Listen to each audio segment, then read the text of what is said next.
right, cars that went to the back include Cindric and Dylan, Allmendinger and Byron for inspection issues. Coming to turn 4, and the Toyota Camry XSE leads the field, driven by our honorary pace car driver, WWE superstar Tiffany Stratton. Pace cars on pit road. We're set to go for 400 miles in the Las Vegas desert. Green flag. Everybody.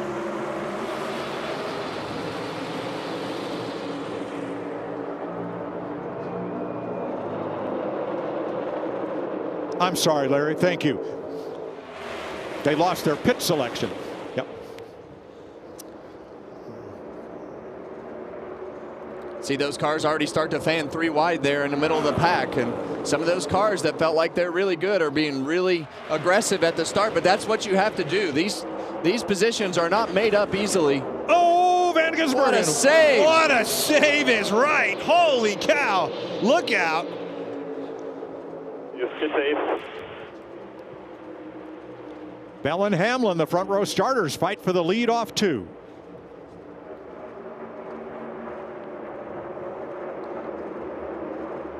Yeah, and right now these cars are going to be really close to wide open. Just a lot of partial throttle through the corners, and that's the tricky end right there. You see Bell and Hamlin side by side, and that's going to be the tricky end of the racetrack today because of the wind and the direction that it is blowing. So everybody's still filling their cars out, but you've got to be hammered down right now to try to lose as little as possible. And right now Christopher Bell does not want to give up this lead because you want to try to be in control of this race when the groove starts to move around. All but cleared him there. Yeah, I think he's got him, Kevin.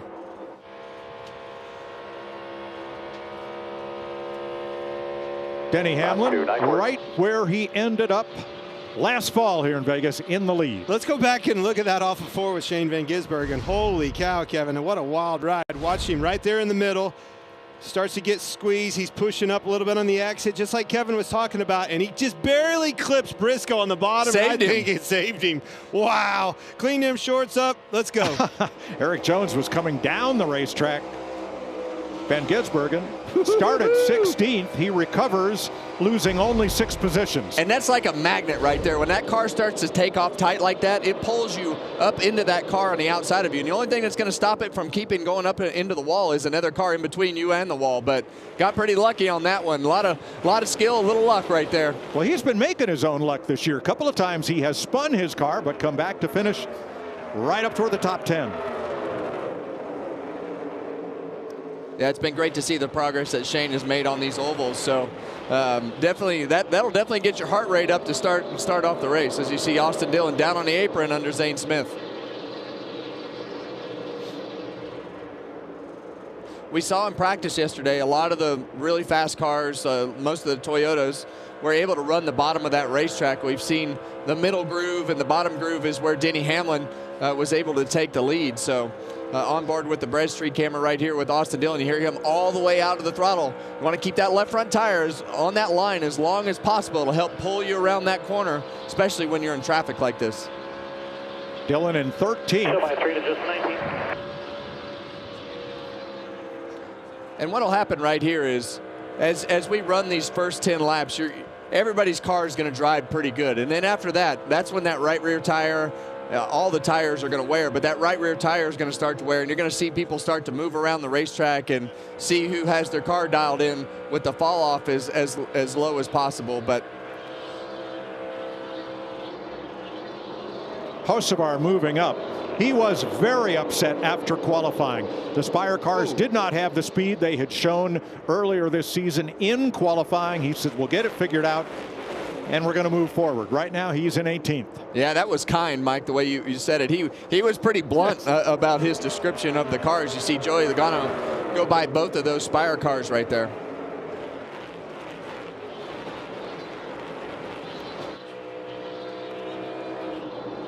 Kyle Larson closing on Ty Gibbs. This is third place. We talked at the top of the show just about the expectations for Kyle Larson at this racetrack. He was able to win yesterday, but the wider this racetrack gets, the more it plays into Kyle Larson's hand. And right behind him as well, I'm watching the battle behind him. I agree. And who else does that outside line? Right there, Tyler Reddick passes his teammate Bubba Wallace on the outside. I mean, clear at the fence, too. And they're creative. Reddick, Larson, Bell, they're really creative, and usually the first ones to search on the racetrack to be able to put their car in a position that nobody else's is in, and can do things with the race car up next to the wall and on the entry that a lot of the guys in the field can't do. So they're very versatile. Here's the Xfinity cam on board Bubba, who started 4th, currently 6th, right behind his teammate. 10 laps in here, 10 laps in. Get to hear a lot of that engine noise, and it's such a mellifluous sound around this racetrack to you be don't able even know to, what that is. to hear, hear right there. to hear the sound of that car. That is a 4-syllable word. Yeah, that's too big a word for a race car driver. That's one that Clint can't say. Oh, you struggled with it. That's wrote down right in front of you with the syllables. All right. Let me clean this up here. Those 4 drivers I mentioned did not go to the back, did not go to the rear for the start. They lost their pit selection and their car chief. That being Cindric, Ty Dillon, Allmendinger, and Byron. Denny Hamlin has led 9 of 11 laps in Las Vegas.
"17 laps complete.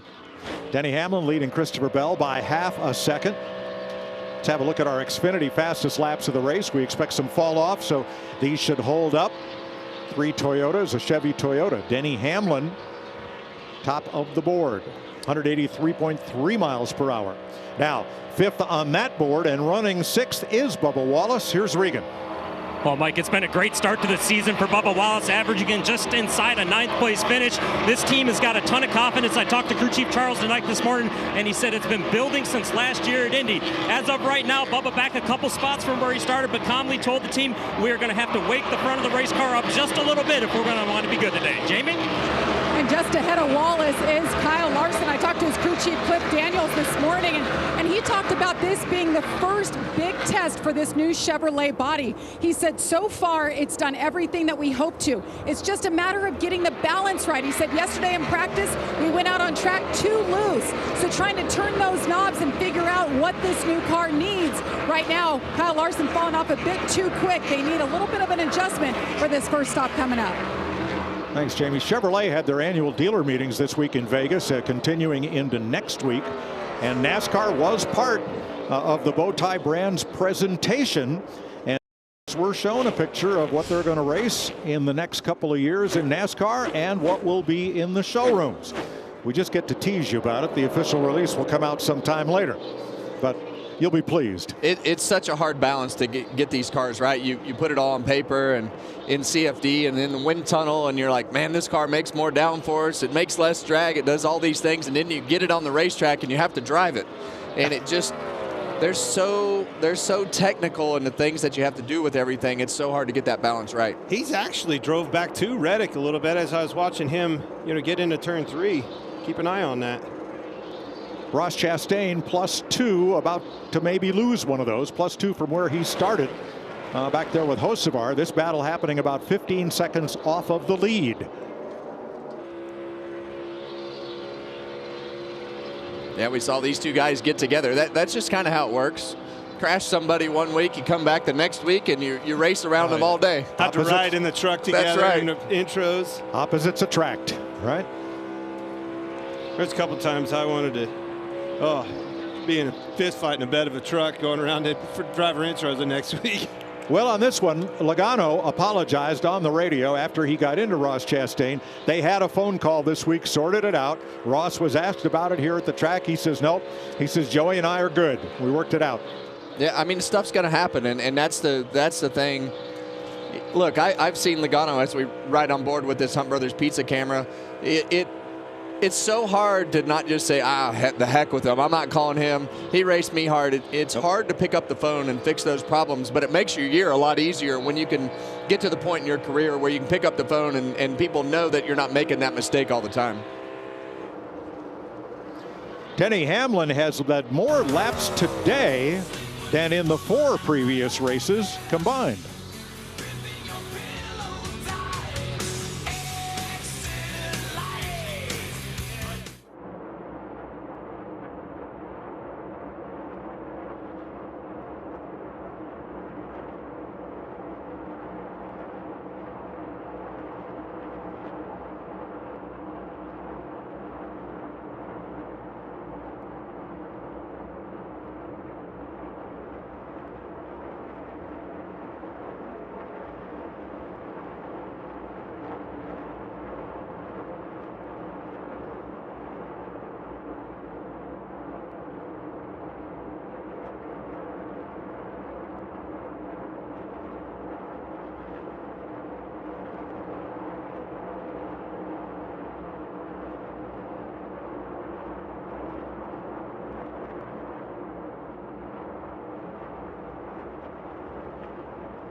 Welcome back to the Pennzoil 400, presented by Jiffy Lube on FS1. Denny Hamlin continues to lead, 0.3 of a second up on Christopher Bell. Third place Ty Gibbs has been the fastest car on the racetrack. Well, our area coverage brought to you by Goodyear, tried, tested, and proven legendary. There are the leaders. And now you see them all over the racetrack, and this is when you start to see whose cars are long run cars, and this is going to be, I mean, around lap 40 is where you're going to want to start looking at pitting, and once that first guy pits, then it forces everybody's hands. So might see some guys pit a little bit early, but you want to split this up right in the middle, best case scenario. Larry? Yeah, again, the fuel window is 60 to 64 laps. Don't think that's a factor right now. First stage is 80 laps. Kevin, to your point, split it, but I think what we're going to see with this tire package, we're closing in on 2 seconds of fall off. I think you'll start to see them come early. We saw them come last year as early as lap 31, lap 32. You get in there a little early to get advantage of those fresh tires. Now check that graphic lower right. 4 of those 5 are Fords. To your point at the top of the race, didn't qualify well, didn't have a lot of speed, but moving up. All right, pit stops have begun.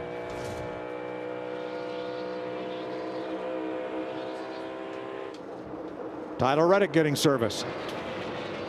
And with him Briscoe. And more.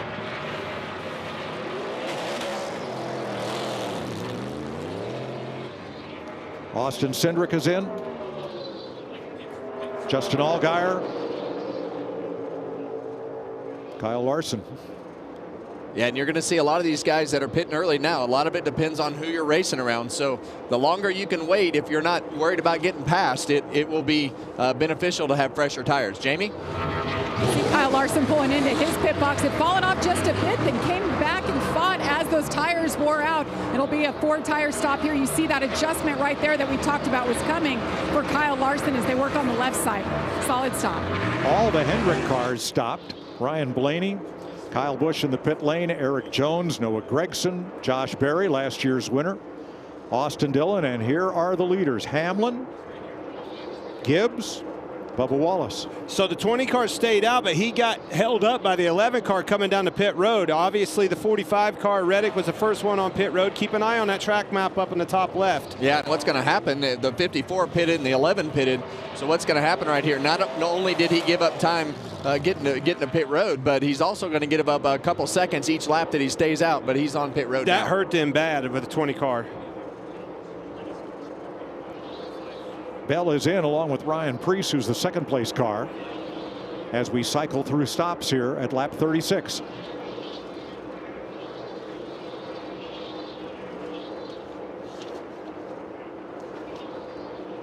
There you see Kyle Larson right there at the top of your screen, just behind.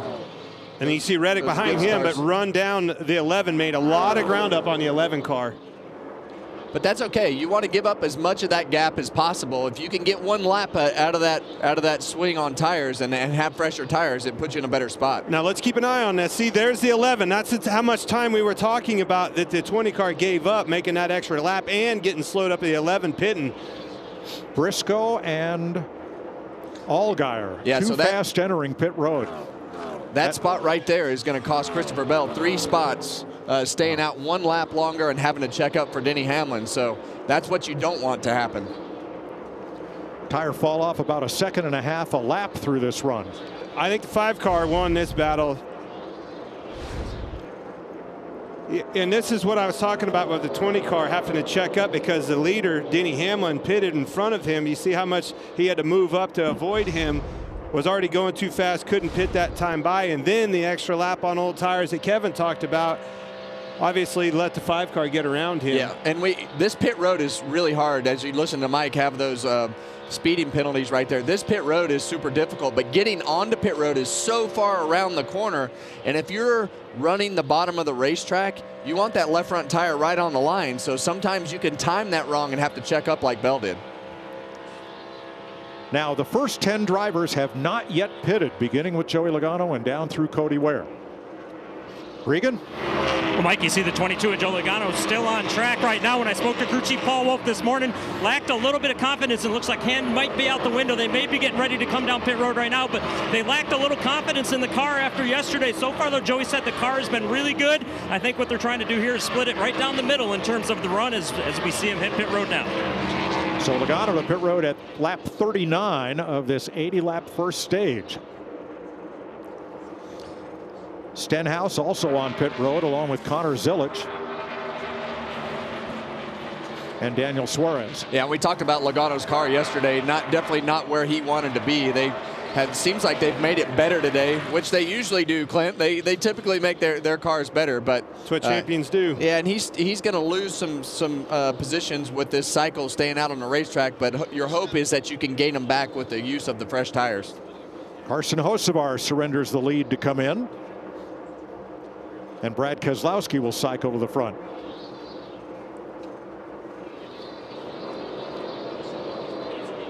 So down to McDowell and Custer, the only cars that had not pitted. So Brad Keselowski, he is the leader, and he's today's driver profile, sponsored by Trimble. Driver number 6 still recuperating from that leg injury suffered in the off season.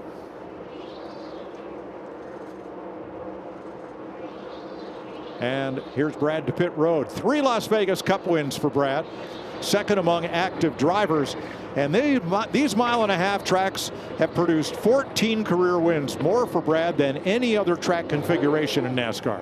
Well, they always get better on race day, but the thing that this 6 car has to figure out, they have to qualify better. Otherwise, they're not going to store any stage points, and they're not going to win.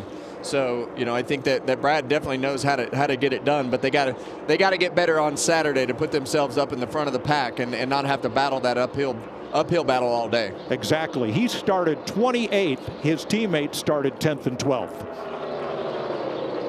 So we cycle through stops, which will bring Denny Hamlin back to the front. And Ty Gibbs. Better say it quick. How about Ty Gibbs, Kevin? Yeah, and right now that's going to put them in a difficult spot, trying to get by that 47 car of Stenhouse right there. Any traffic up in the front, and for Gibbs it makes it worse because Denny's able to go the opposite way of the 47 car, and then Ty's just got to ride behind both of them. Waiting for Cole Custer and Mr. Long Run Strategy Michael McDowell to make their pit stops. Denny Hamlin back out front.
It'll be an electric atmosphere in Miami as Team USA takes on the Dominican Republic in the semifinal showdown. It's the World Baseball Classic coming up next on FS1. Here in Las Vegas, Denny Hamlin has now opened up almost a 1-second lead on Ty Gibbs.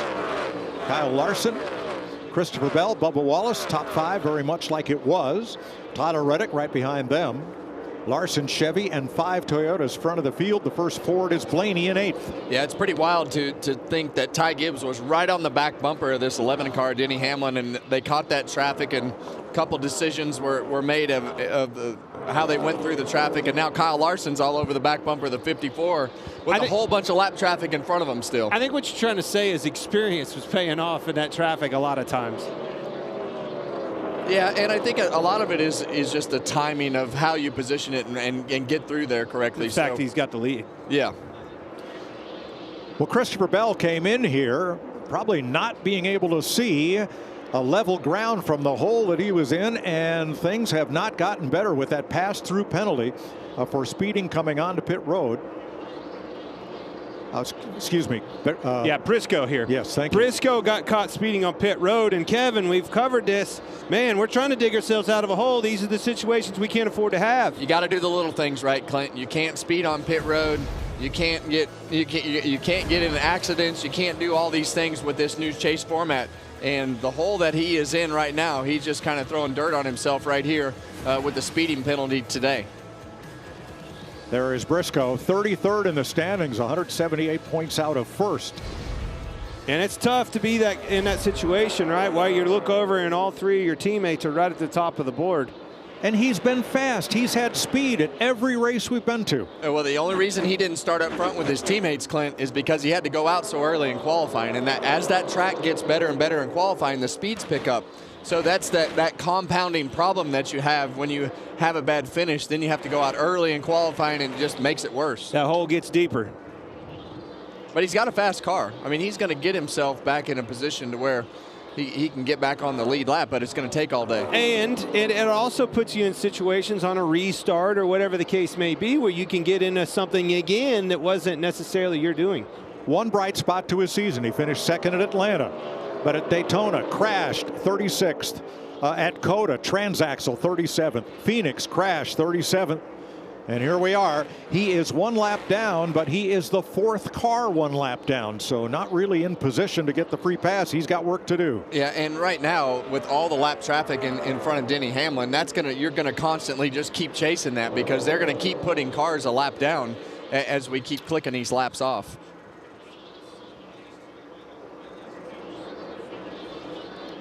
Hamlin with a good sized pack of traffic ahead. We've been green since the start, and a lot of those drivers that made long runs on that first set of tires, as you pointed out, once the leaders started pitting, they were losing time, and now quite a number of them are in danger of going a lap down. And the thing right now, I think that as we look at Austin Cindric, the one thing that's going to happen is they're going to get to that lap traffic, but Austin Cindric has done a great job today. They obviously didn't qualify. None of these cars qualified very well, and they're all making their way forward. Well, and we're starting to see some Fords making some progress. At the beginning of the race on the left side of our board, we only saw, 1 or 2 Fords on the left side. You see a lot of them now, so you can't turn your back on a good organization, a good team. We covered that in the pre-race with Roger Penske, and you're not going to keep those cars down. Green since the start with 26 cars on the lead lap. Denny Hamlin has led 45 of 55 laps so far.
You got to love coming to a race that has both Blaney and Elvis impersonators. Wow. Second place, Christopher Bell, Ty Gibbs. Denny Hamlin in front of them. JGR out in front of the field. 1, 2, 3. Yeah, a couple things that I've noticed here. The 54 is not as good through traffic as the 11 car is. It's really held him up a lot more than Denny Hamlin.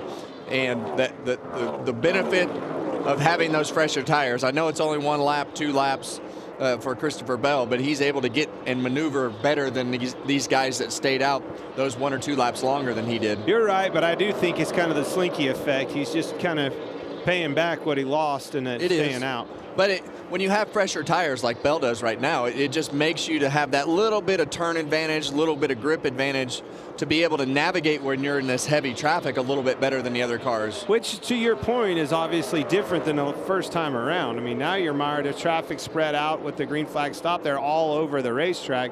So you're going to be in traffic a lot more. You need a maneuverable race car. Looking in that shot, you saw Gibbs get tight behind the 5 car, got really tight in the wake of that. That's the things that you have to be careful of. You got to have a maneuverable car, as Kevin talks about all the time on a track like this. That way you can get out of their wake.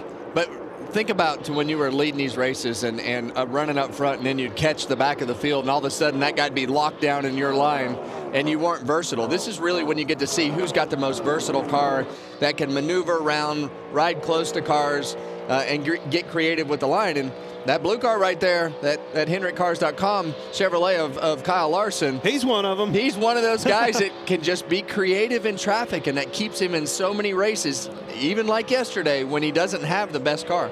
Looking at him from the Ford Racing Cam on board, hometowner Noah Gregson. Larson's last 7 races here include 3 wins and 2 second-place finishes. You'd call that the smart money bet. Yeah, and exactly what we're talking about. See, as in the wake of that car, how much throttle off time Gregson has right here. We're following and listening to his throttle. A lot of throttle off time. Tells me that car's pretty tight. You know, guys, we've been talking about the Toyotas, but I want to focus on one of the Ford drivers. Ryan Prieston is 60. He has been picking them up over these last few laps. His lap times have been really good, but looking at his data, he's really good through the middle of the corner. He picks the throttle back up. He has to play with it a little bit, but he's picking it up a lot earlier than most of the other guys at the front of the pack. All right, that tells me that car's probably turning a little bit better, and he's getting to the throttle, enabling him to drive through the corner on the throttle a little bit. Priest likes this place. He finished top 10 in both races here last year, and they allowed us to sit in on today's pre-race meeting. Qualifying went pretty well. I think for when we went out, we got the pole for a few spots there, and I think we got a fast car, got a great driver, got a great pit crew, right? And as long as the crew chief makes the right calls and doesn't mess it up and listen to the engineer. Brent. Come on, Brent. No, Brent. Word for today is going to be execute. Like I said, we execute, we come home with a win, all right? On 3, guys. Ready? 1, 2, 3. Execute!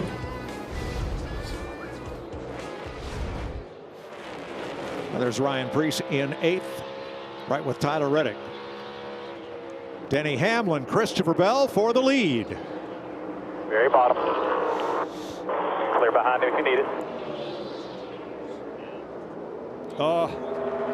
Denny's going to have he gets right back to these outside. He's trying to draft off a Nemechek in front of him, but now he's got Nemechek right in the wake of him.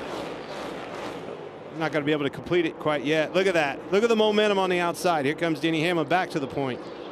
And that's just the difference in how those lap cars got timed out right there. But think how many times we've seen these two teams stay out longer to be able to have that tire advantage, give up 3 or 4 spots, and then make it back up on the long run. And this is why, as a leader, you're looking at Nemechek, just pick a line. He ran the bottom of 1 and 2 and then the top of 3 and 4. That's hard to be able to navigate around him. But he's also fending for a position, trying to stay on the lead lap. Inside, you and him. Side by side again for the lead in heavy traffic. What a mess. Look how hard he's racing to stay on that lead lap, talking about Nemechek. Riley Herbst moves over, hometowner there in the 35. Nemechek up top. Kyle Busch has just gone a lap down. Whoa, that's close. Well, they're pushing really hard right now. Nemechek's pushing really hard. Which one? Look at the lead right behind him. All of them want control of the race as a leader, and the 2 cars in front of them don't want to be a lap down. And if you are, you want to be that lucky dog. So Kyle Busch is hoping right now that these leaders stay side by side and he doesn't have to, be a lap down when this all ends. Did you see that 20 car hunting that white line? I mean, hugging it all the way around the corner. That's asking a lot out of these cars. That car is fast. But there's a lot of grip down there, Clint. If you can just rub that apron just a little bit, you see Bell clear him right there, and partial throttle like we were talking about around that white line, it just rips that car around, especially on old tires. Now watch Nemechek give him fits. All right, I'm going to go to the outside. Mirror driving, but that's what you got to do to keep him behind you. And that's what happens. Nemechek right up to the top of the racetrack, trying to stay on the tail end. Larson's going to get him. Denny's in trouble.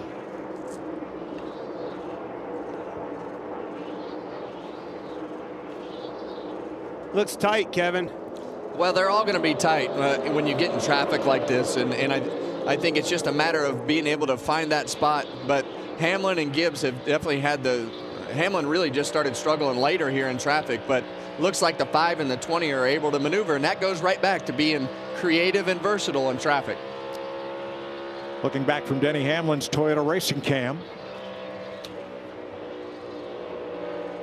Kyle Larson alongside him. Nemechek right there. Lift, crack out of the throttle. That's because Nemechek was in his outside. He wasn't clear. Had to give that position back. Frustrating. Right now, that 5 car's flying, Clint. I told you.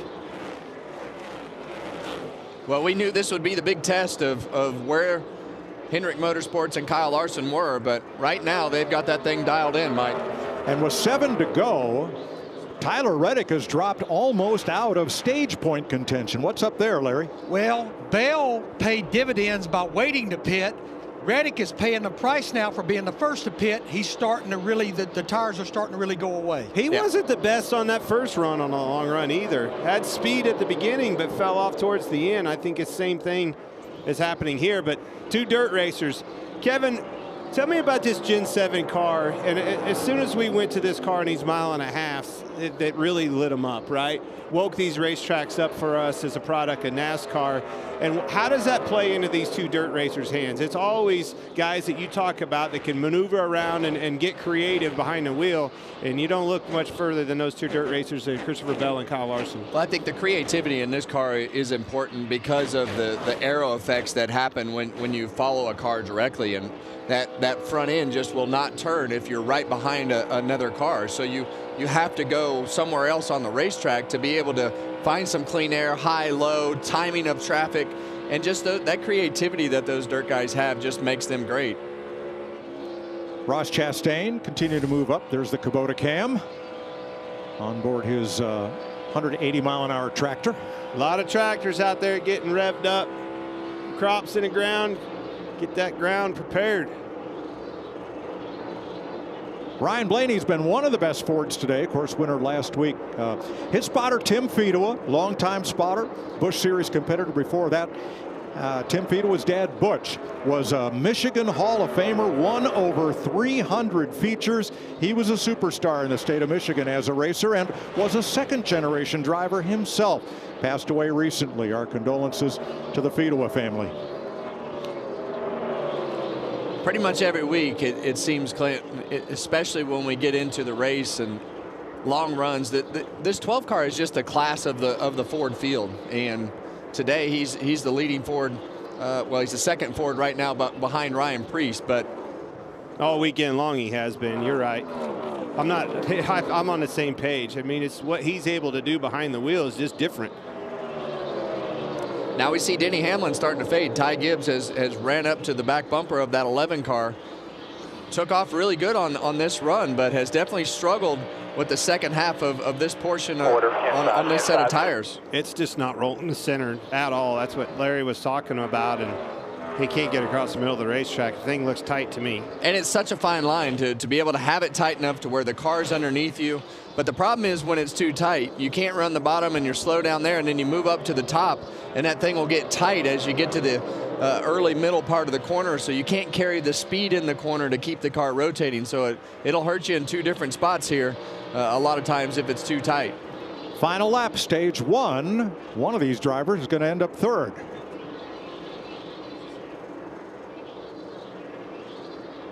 Christopher Bell out in front of Kyle Larson by 1.2 seconds. Here's the race for third. As they come to the green and white checkers, Bell picks up the stage win, his second of the season. He won stage 2 last week. Larson, Hamlin, Gibbs, Wallace, Byron, Preece, Elliott, Blaney, Reddick, the top 10. Christopher Bell, your stage winner.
Rasmussen as the driver coming to make the pass, the onus is on him to make the move cleanly. Joey saw it a totally different way, and I think more in line with your thinking, which is if there's the guy up high and you have left that gap such that he can get his nose in there, you got to give the space. I would agree, and I think that's just a difference in the way that the etiquette of the two series has worked throughout the years. And in NASCAR racing, you got to keep yourself going. You don't want to put yourself in the fence like that. So check out the all-new Fox Sports digital show Speed with Harvick and Buxton, fueled by Poet. Subscribe us to Speed on Fox on YouTube, the Fox Sports app, or wherever you get your podcasts. End of stage 1. Bell, Larson, Hamlin, Gibbs, Wallace, the first 5. Jamie? Well, Mike, Kyle Larson's pit crew has been together for 4 years, but just 1 year with Kyle. And I talked to crew chief Cliff Daniels about that and what he enjoys about this particular team. He said it's their attitude. It's how they respond no matter what happens here on pit road. So as they get ready to come down pit road and pit their driver, let's meet the 5 crew. Brandon Harder, fueler. This is my 19th year at Hendrick. Mike Moss, rear tire changer. 2023 Lamar Pit Crew Champion. Eric Ludwig, Jackman, 2025 Cup Championship last year. Jafar Hall, front tire changer. I used to be a truck driver.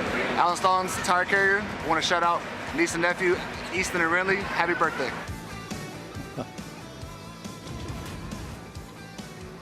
2024 champions, or 2025 champions rather, of the Cup Series. Always fun to hear all the stories from where the pit crew guys came from, whether it's athlete, truck driver. You just never know. So a lot of great stories down there. I agree. All right, this will be the second trip to pit road today for a set of Goodyears and a fill up with Sunoco race fuel with zero carbon bioethanol. Now this is one when we talked about William Byron. Keep an eye on him on this. Didn't get a choice on his pits because of inspection. Regan. Well, it's been a very smooth start to the day for Bubba Wallace. Tight the first run of the race. Still to the tight side on that 23 car right now. Said he felt like his right front is gone. Needs more front turn, but doesn't want the rear to slide. Chase Elliott, the opposite problem is as he's moved up 7 spots, he's trying to protect against the right rear. Doesn't want to wear it out. Jamie? Kyle Larson, 3-time winner here. Not concerned about right rear grip until the very end of that run. Car is good. Meanwhile, the 20 of Christopher Bell wanted an adjustment, freed up just a bit, taking quite a bit of time on that left rear. We'll check the tires here, guys, see if there's any cording like after the first stop. And there is the race off pit road. You mentioned William Byron, who came in 5th, came out 6th, without having a chance to pick his pit stall based on his qualifying. There's Bell and Larson leading them off pit road at the end of stage 1.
Welcome back to Las Vegas Motor Speedway. Josh Sims alongside Jamie McMurray. Your stage 1 winner, Christopher Bell, was also the pole winner with a strong start to this race, but also some penalties of note, Jamie. The 11 and the 54, too fast entering, so they'll have to go to the back of the field. But what else stands out to you from the first stage? Well, it's going to be fun to watch Denny and Ty come from the back, but talked a little bit about Kyle Larson, the speed he has, but those other two HMS drivers, William Byron, Chase Elliott, all in the top 8. At the end of that stage, Elliott had a great pit stop. I was impressed that Byron didn't lose anything. Clint mentioned him being in a tough pit stall today. So Hendrick Motorsports answering the question of who's going to be able to compete with Toyotas. And when we talk about the Toyotas and who's been strong, I mean, Christopher Bell, he's backing it all up. That car has been strong all afternoon long. Yeah, Bell looked like he was a little bit off that first run when we saw Denny take the lead from him. Kind of questioned, the speed he had in practice. But Adam Stevens, great call, staying out just a little bit longer. And we saw that pay off towards the end of the stage, able to get the stage 1. Bell has the car to beat, but I'm telling you, Kyle Larson, I think if he can get out front, it's going to be tough to pass. It's going to be fun to see how things play out in stage number 2. And for that, let's send it back up to the guys in the booth. Take it away, Mike. Thank you, Josh. Now, Christopher Bell just had the second fastest stop of the year. Otherwise, for Joe Gibbs Racing, it all just went away. Denny Hamlin and Ty Gibbs, too fast entering in section number 1. Here is Denny's reaction to the news.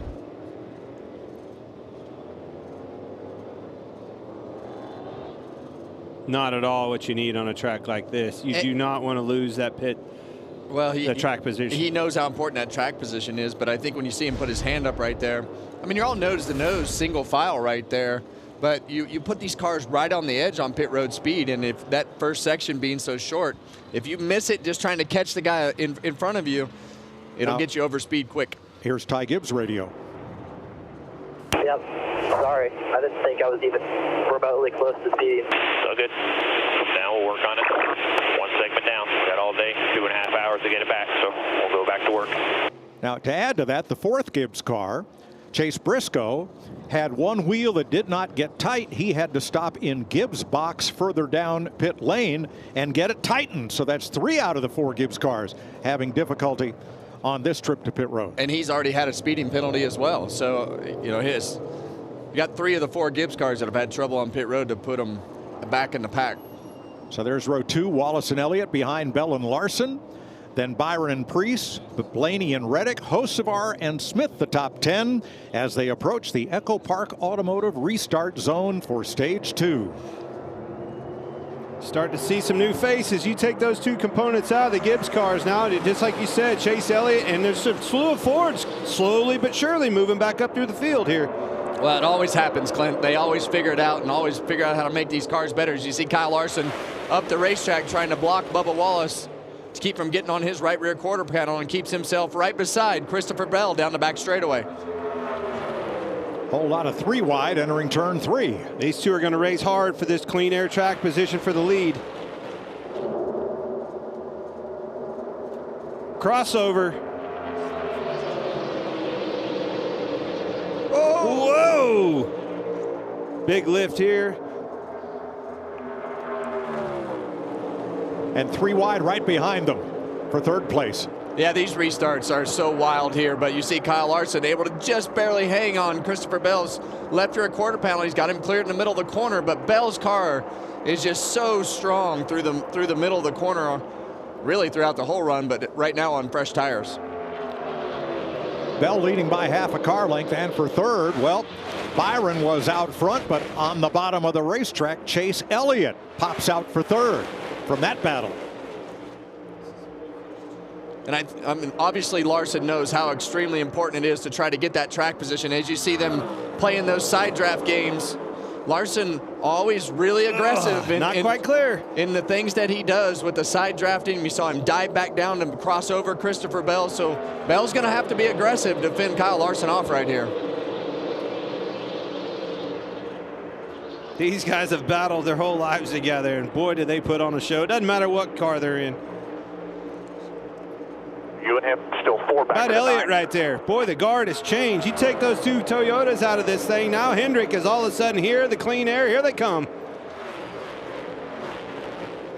And Tyler Reddick on the march back up through for 23-11, challenging for 5th as they're still side by side for the lead. Yeah, these guys are going to end up banging doors pretty hard right here. And you see Larson try to be really aggressive. But his teammate. Still middle 3. Chase Elliott out of nowhere. He says, if you guys are going to screw around and mess with each other, I'm just going to drive by and go lead this thing myself. Look at this, guys. Two Chevys and a Toyota fight for the lead, and here comes another Hendrick car into play. Look at this run. William Byron, what's he do with it? That's exactly, thank you, William, thank you. And suddenly Christopher Bell is odd man out. That's what happens when three of them pounce on you. And where's my teammate? That's what they want. They want to put Christopher Bell as far back as possible. They know he probably has a better car, but if they can keep him back in traffic, that's going to make it that much harder for him to do what he needs to do and not just control this race. Tyler Reddick joins the party. And we've seen this 45 car at the beginning of these runs, Clint, just be really good when he can run that top line. Seems to have a problem on the long runs, but his short runs have been really good. Short run is definitely fast and running high and making ground on the outside. But look at, man, what a battle. Here comes Bell back around the 9. Fantastic racing. What a cool racetrack. Well, Chase Elliott led for several seconds there. And had he made it to the line, it would have been the first lap he had ever led here in this 7th generation car. Well, he's been quiet. Chase Elliott has put himself 4th in the points, and he hasn't made any noise whatsoever. But that's the way that this chase format works, is gather the points on your bad days, put a day together, grab some stage points and a good finish here, and that's going to keep him at the front of the field. So when they have runs like this, they've already put themselves in a position by minimizing the damage on the mediocre days. Well, look at the manufacturer leaderboard now. We started the day with 4 Toyotas in front, and now the Chevys have roared to the front, and the Fords are not far behind. 17 down in stage 2 at Las Vegas.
If you're missing football, here's the answer. The United Football League returns.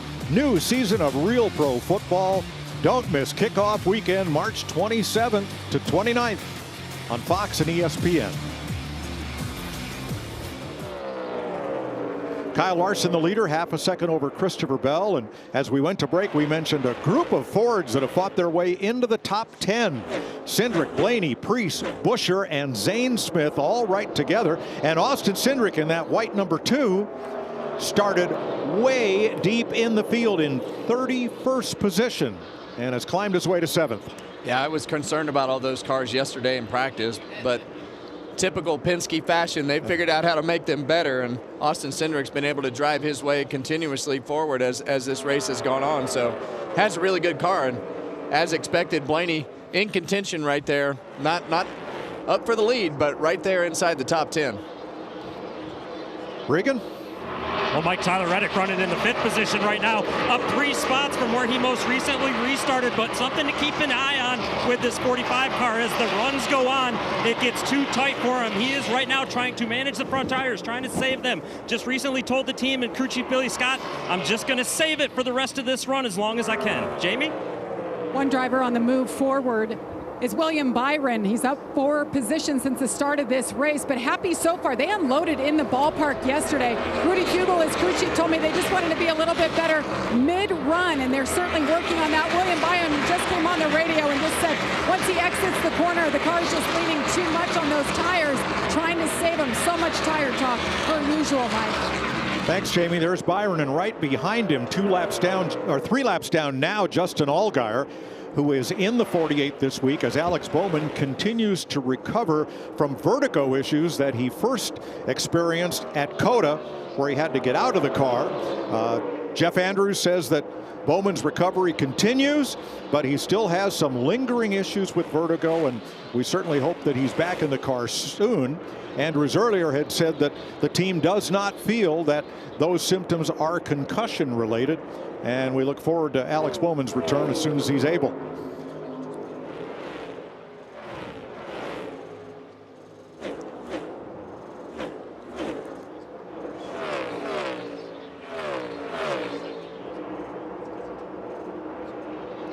See Allgaier go by. William Byron right there obviously came to pit road and got some work done on that car to be able to put himself in a position to try to pick up some speed. And being 3 laps down, though, it's going to be a long day.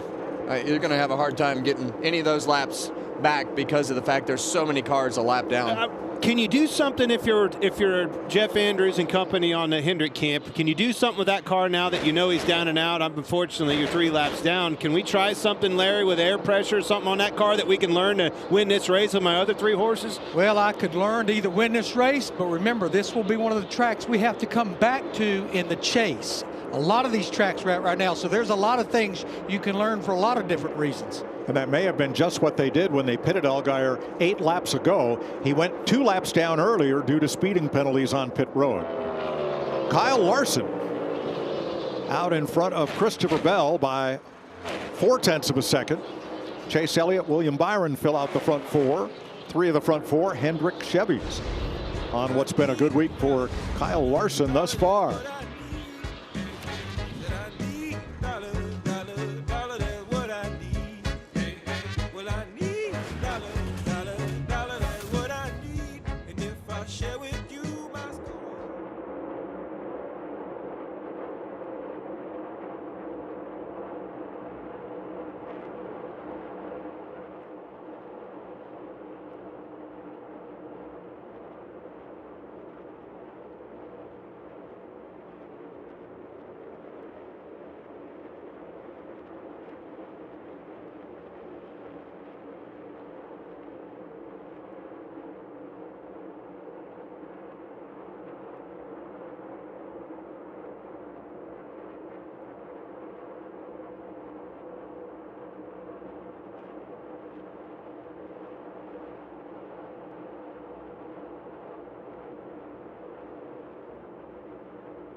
34 laps complete in stage 2 out of 85. Kyle Larson is the race leader from Christopher Bell and William Byron.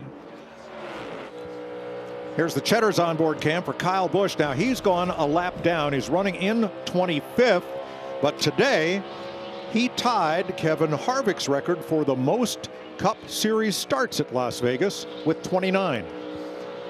He's going to break that one, Mike. Race leader Kyle Larson lapping at just over 31 seconds. Here's his radio. How's your car? What do you need? Just a little bit. Like, I don't have enough grip here is all. I think just from those first handful of laps. From those first handful of laps, Kevin, what's he talking about? Well, a lot of times it just depends on which end of the run you want. So think he ran it too hard? Well, those first handful of laps, I didn't really pick up exactly what he was referring to. Well, they raced hard. Yeah. Yeah, they were 2 and 3 wide, really leaning on a car a lot, and it's probably wore the tire off and wore them out. And I think the ideal way to do it is to just run what you think is a good, solid lap. But when you're racing somebody like that, it makes the car tight, and then you're diving back over, doing all kinds of crazy stuff. Now the Gibbs cars restarted in the trunk, not including Christopher Bell. On the restart, Denny Hamlin has picked up 8. He is currently in 13th. Ty Gibbs in 16th. He's picked up 7 spots after having to restart in the rear due to speeding penalties. Well, we know Denny Hamlin's got a fast car, but now he's mad. Same thing with Ty Gibbs. Mad at yourself. You let your team down. Now you want to show them that you can drive this thing back up there and put yourself in contention, because they both know that they have cars that are capable of winning this race if they keep up with their car and make good adjustments. But you can't make mistakes, Clint. You just can't make mistakes, and those 1 or 2 moments just put you in a position that you're just having to have restarts in the back. You're having to pass all the cars. You can't work on your car in the front of the pack, so you wind up a run behind of being able to make the changes on your car. So it's well, nothing's going to come easy the rest of the day. No. You know, guys, we went back racing with 77 to go in this stage. Splitting it is about 6 or 7 laps from now, around lap 125. But I think based on stage 1, we're going to start seeing them hit pit road here in the next couple of laps. Well, look up, Larry. Riding with Brad Keselowski, the Trimble onboard camera there as Hamlin goes by. That's for 12th place. Larry, when one driver has a speeding penalty, that's probably on the driver. But when 3 drivers on one team have the same penalty in the same place, that's more than coincidence. Well, the fly in the ointment is that first segment, as we got more green flag pit stops, including 24. It's one of the shorter segments, only 89 feet, Mike. Byron, Reddick, Cindric, Blaney, here they come.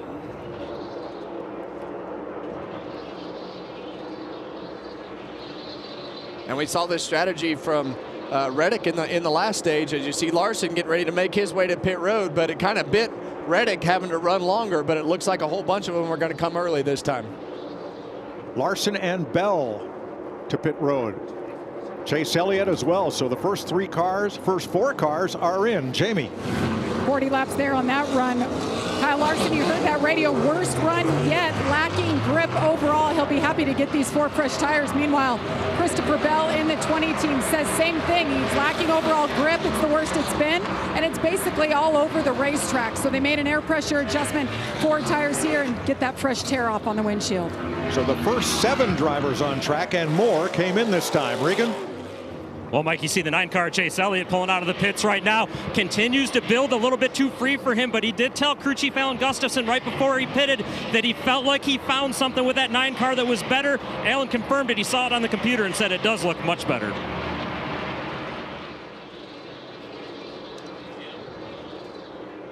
Green flag stops. The first 7 drivers still on track. And now some of them begin to cycle back to the pit lane. Yeah, and you see Blaney going to run this one long. It worked out really well for Bell last time as he got towards the end of that run. So Blaney trying to make something happen, doing a little bit different strategy than everybody else.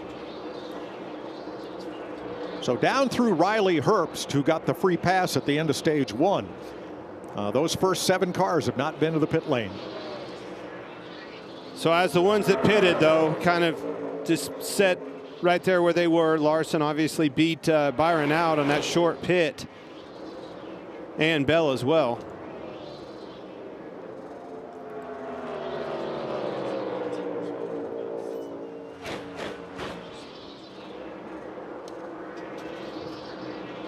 The one benefit of running long right here, if we go enough laps and the caution comes, even those that pitted under green, they'll come back and get 4 more tires, so you'll make up a lot of track position.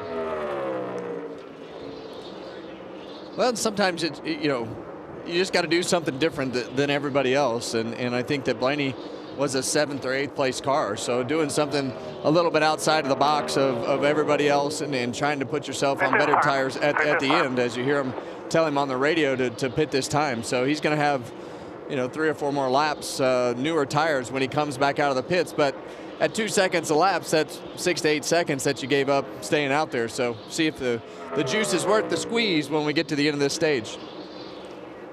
Josh Berry and Todd Gilliland too fast entering pit road. Berry in section 1, which is what caught everybody else today. Gilliland in section 7. Well, that's an interesting. You say that Berry was the last car on the lead lap, and I was watching the battle for that last car and the 1 lap down with him and Briscoe. Berry just handed it to him. Regan. Well, you see the 12 car Ryan Blaney, last week's winner, pitting right now. They've been all over the place today. It's been loose at times. It's been tight at times, so much so to where Ryan said at one point, I don't really know what to tell you. This most recent run, though, the rear grip, the biggest issue on the 12. That will draw Suarez to pit road as well. Jamie? Denny Hamlin had to drive through the field after that pit road speeding penalty. He just said, not bad here. We're actually a little bit tight, but that's because he was in traffic that run. 4 tires, air pressure for Denny. So the only car on the lead lap who has not stopped is the new race leader, Brad Keselowski.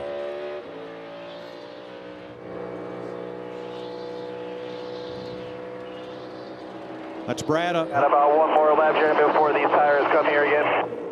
That's his radio, your leader, top of the screen. Yeah, and a lot of times, sometimes the theory is on this, you might get lucky. And I think in order to get that big jump in track position for where Brad is running and where they were, is to hope that you get lucky with a caution or something. But well, don't forget where we're at. Been a lot of dreams won and lost downtown in Las Vegas. That's right. More than 1/3 of Brad Keselowski's 36 Cup Series wins have come on 1.5-mile tracks like Las Vegas. Yeah, and I think it's just so much different now with the way that you have to drive the cars and the car itself. It's definitely the big problem with this one. We got to fix Saturday, Mike. We have to qualify better in order to give themselves a chance to win these races. Brad right up at the head end of pit road. Again, he's the last car on the lead lap to make this stop under green. That'll cycle the lead back to Kyle Larson. Yeah, and he's just taking control of this race, Mike. He was able to beat Bell, get that track position, and put himself into the lead, and he has kept it, and now he has full control of this race. 35 to go in stage 2 in a race that has only had 1 caution flag, and that for the break at the end of stage 1.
Next week, NASCAR action heads to Darlington for a triple-header weekend. Coverage kicks off Friday with Truck Series practice and qualifying at 3:30 p.m. Eastern on FS2.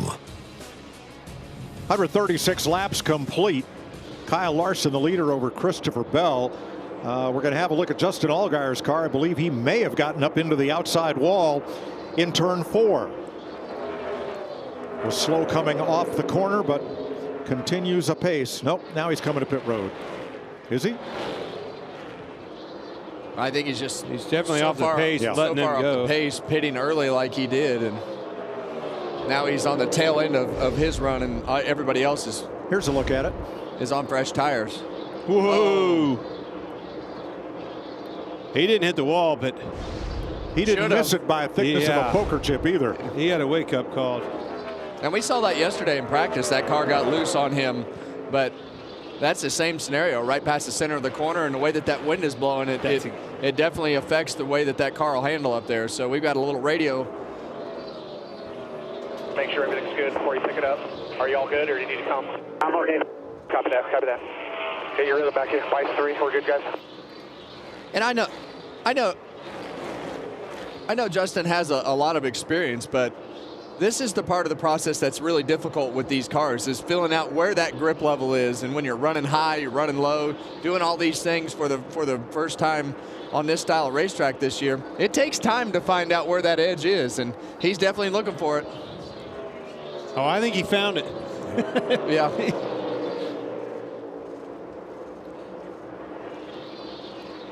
So on the green flag pit cycle, here's Larson, who emerges up at the top.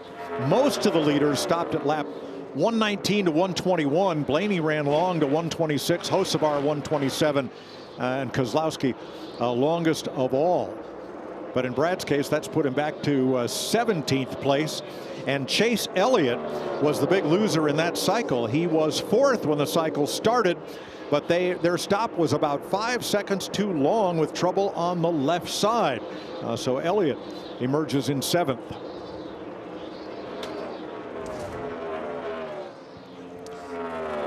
Well, as we look at Christopher Bell and William Byron right here, pit road has just been havoc today, but I don't think that's abnormal. This is always a place where we see speeding penalties, we see cars sliding through the pit boxes. There's a green flag pit stops create a lot of tension. We've seen it happen under green and yellow, but when you have those green flag cycles like that, there's just so many places to make a mistake, but you can't beat yourself. I'd rather give up a second getting onto pit road or a half a second down pit road. I know you don't want to, but it's better than getting a speeding penalty under green. And last year, 3 rounds of green flag pit stops, so teams knew to expect this coming in, that they were going to be busy on pit road. Kyle Larson, your leader, by 1.5 seconds.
Middle of stage 2, 120 laps to go in Las Vegas. Here's our aerial coverage brought to you by Goodyear. Legends aren't born, they're proven.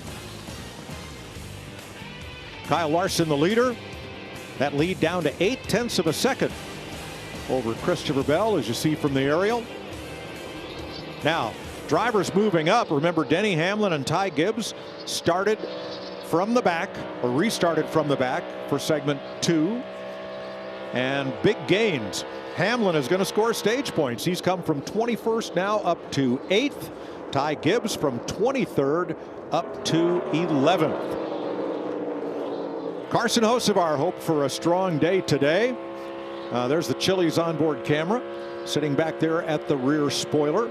But Hocevar finds himself in 15th at this moment after restarting 10th.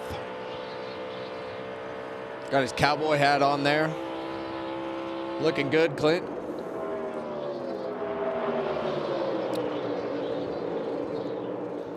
Tyler Reddick 5th and wanting more before the end of stage 2. Well, that's what we heard him talking about earlier, trying to save those front tires, and we've seen him fall off at the first 2 cycles on tires as the run went. So they know their weakness is that long run, as you see Kyle Busch going underneath. They're going to race hard here. That's right in front of the leaders. And all these cars right here are racing hard to stay on the lead lap. Well, Chastain is the last car on the lead lap, and Kyle Busch is the last car 1 lap down, and here comes Larson. Yeah, and that's 2 different races. You don't want to go 2 laps down, and Ross Chastain doesn't want to go 1 lap down. So it's definitely affected the 5 car, and that's allowed Christopher Bell to creep right in on him. Look how much that slowed the leader down to Larson with those 2 cars going through 3 and 4 side by side. Had to blow them up. This is the exact same thing that happened earlier in the race to Denny Hamlin. These guys don't want to go a lap down, so they wind up racing you really hard, and that puts you in a position where you wind up with no air on the front of your car, and then you wind up using the tires more, and that allows the 2nd place guy, and then it's going to allow the 3rd place guy to cycle in here. But Larson's just going to try to end this mess going through the metal. He's still going to it's going to collapse right here. Hadn't got it figured out yet. Chastain and Busch trying to make those cars as wide as possible.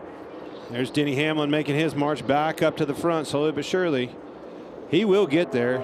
And he's actually got there pretty quick, Clint. I mean, it's really been 1 run on tires to be able to put himself in a position back inside the top 10. They're racing. He's basically taken over 7th right there. So that 11 car is fast. Coming to 12 laps to go in stage 2 in Las Vegas.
There is your race leader, Kyle Larson, with 109 laps to go, closing in on the end of stage 2.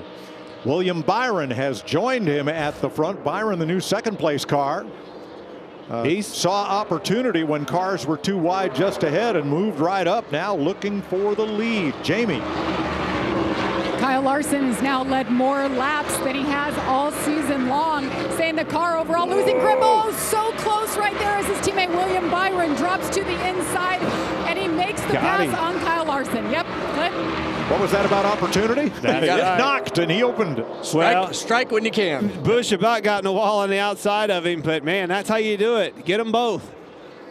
Yeah, Busch gave Larson fits right there. Couldn't get around. Still hasn't got around him, by the way, and opened the door up. And look, the 20 car is now looking into the middle. Yeah, and you know, I think Busch actually barely touched the wall right there, but they made a little bit of contact, and for whatever reason, well, we think that it's because obviously Kyle doesn't want to go 2 laps down, Kyle Busch that is, but it was not making Kyle Larson happy. I'm sure he's not too pleased with having to race a car that's going 2 laps down like that. Well, Kyle Busch has got to be fried, because coming in here in the last 6 races here, 5 of them ended up in a top 4 finish for Kyle Busch, and here he is now 2 laps down. And we believe he did get up and into the wall here. Yeah, there you saw it. Stuff go flying. He's definitely got in the wall, and that's exactly what Byron needed. Carson Hocevar, who had got back up into the top 15, had a flat tire and comes to pit road early here.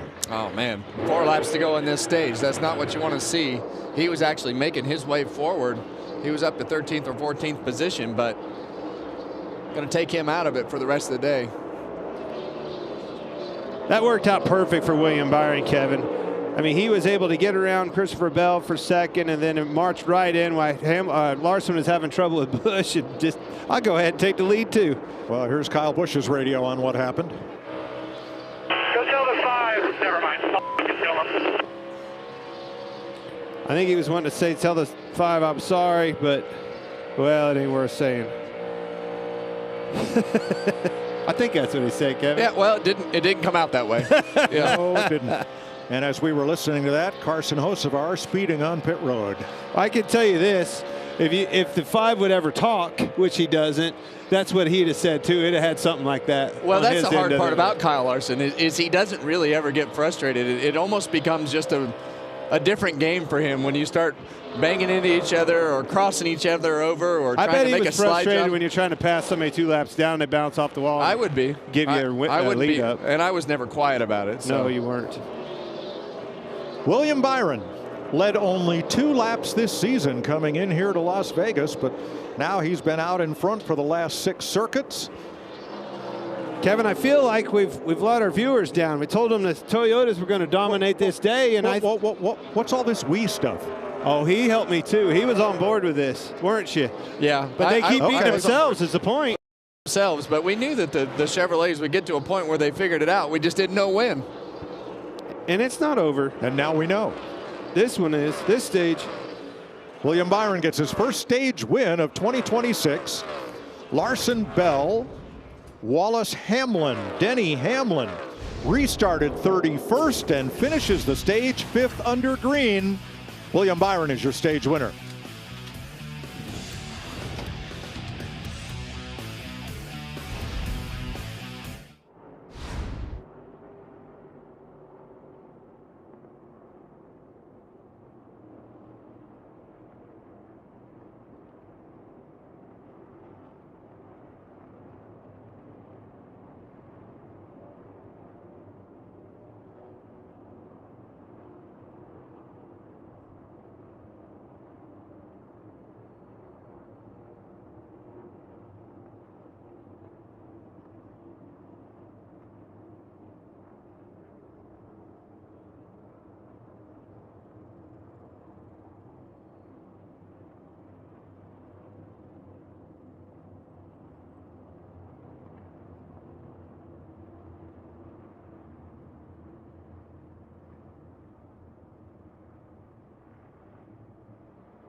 We're going to call him ORB now because he's older now. They're not YRB. We're old Ryan Blaney. No, their group got it done, and I think that was just a testament to their championship pedigree. Like, I think back in the younger years, maybe that would have been a meltdown Ryan Blaney moment, and it wasn't, and they locked in and got the job done.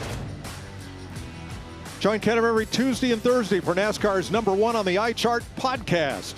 Kevin gives his expert opinion on the top storylines and has guests from entertainment, the world of sports. It's a lot of fun. It's Kevin Harvick's Happy Hour. Don't miss it.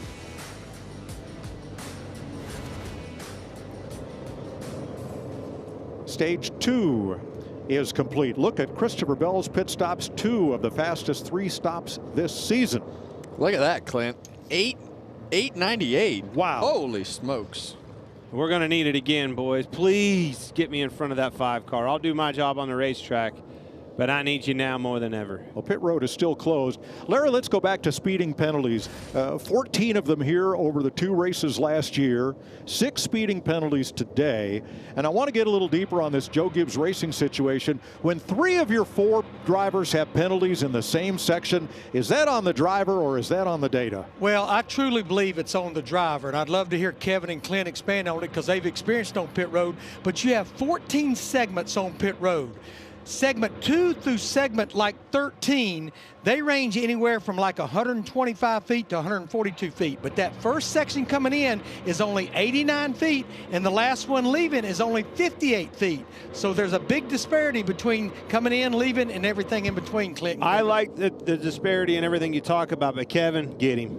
That's a crew chief first driver right here. Well, this is they're all going to be set really close, but this is a difficult pit road. It has a little bit of curve in it on both ends. So you have to run faster in the curves than you do on the straightaway. So what happens right at the end of that timing line where you think the curve ends, that's where you have to go back down on a speed. And as short as that zone is and as close as the speeds are set, it's just really easy to run it just a hair too far and then you're over. Well, here's old Clint's opinion. I think when you have 3 or 4 drivers in the same organization with the same problem in the same section, the intel's been a little bit off. That's what I would lean on. I would agree with that a little bit, but we've had a lot of other teams in that section as well today. Oh, it's problematic. Yeah. But something's up with the Gibbs camp in particular. Somebody's misfigured something. Ty Gibbs said on the radio, he said, look, I'm sure I was below my number, but oh well. Hold my gun, it's the driver.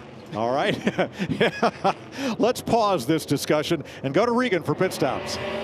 Well, Mike, Tyler Reddick in the 45 car running in 6th place right now continues to be solid, but continues to fight the same thing. It just builds too tight as he runs. Been working on lines, trying to figure something out that'll work. His teammate in the 23, Bubba Wallace, needs it to fire off a little bit better, but it was more manageable that time, Jamie. William Byron in the 24, a little bit tight in traffic. He doesn't want any adjustments, said he needs to be better on the bottom. The 5 of Kyle Larson, a little freer in traffic that run. They're going back on the last adjustment that they made. Battle off pit road. Oh, that was close. Larson, Byron, Bell, Hamlin as they come off pit road. That's how close it was.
Welcome back to Las Vegas Motor Speedway. Josh Sims, Jamie McMurray on pit road, and you're looking at stage 2 winner as William Byron in that car came to life. Great performance by him.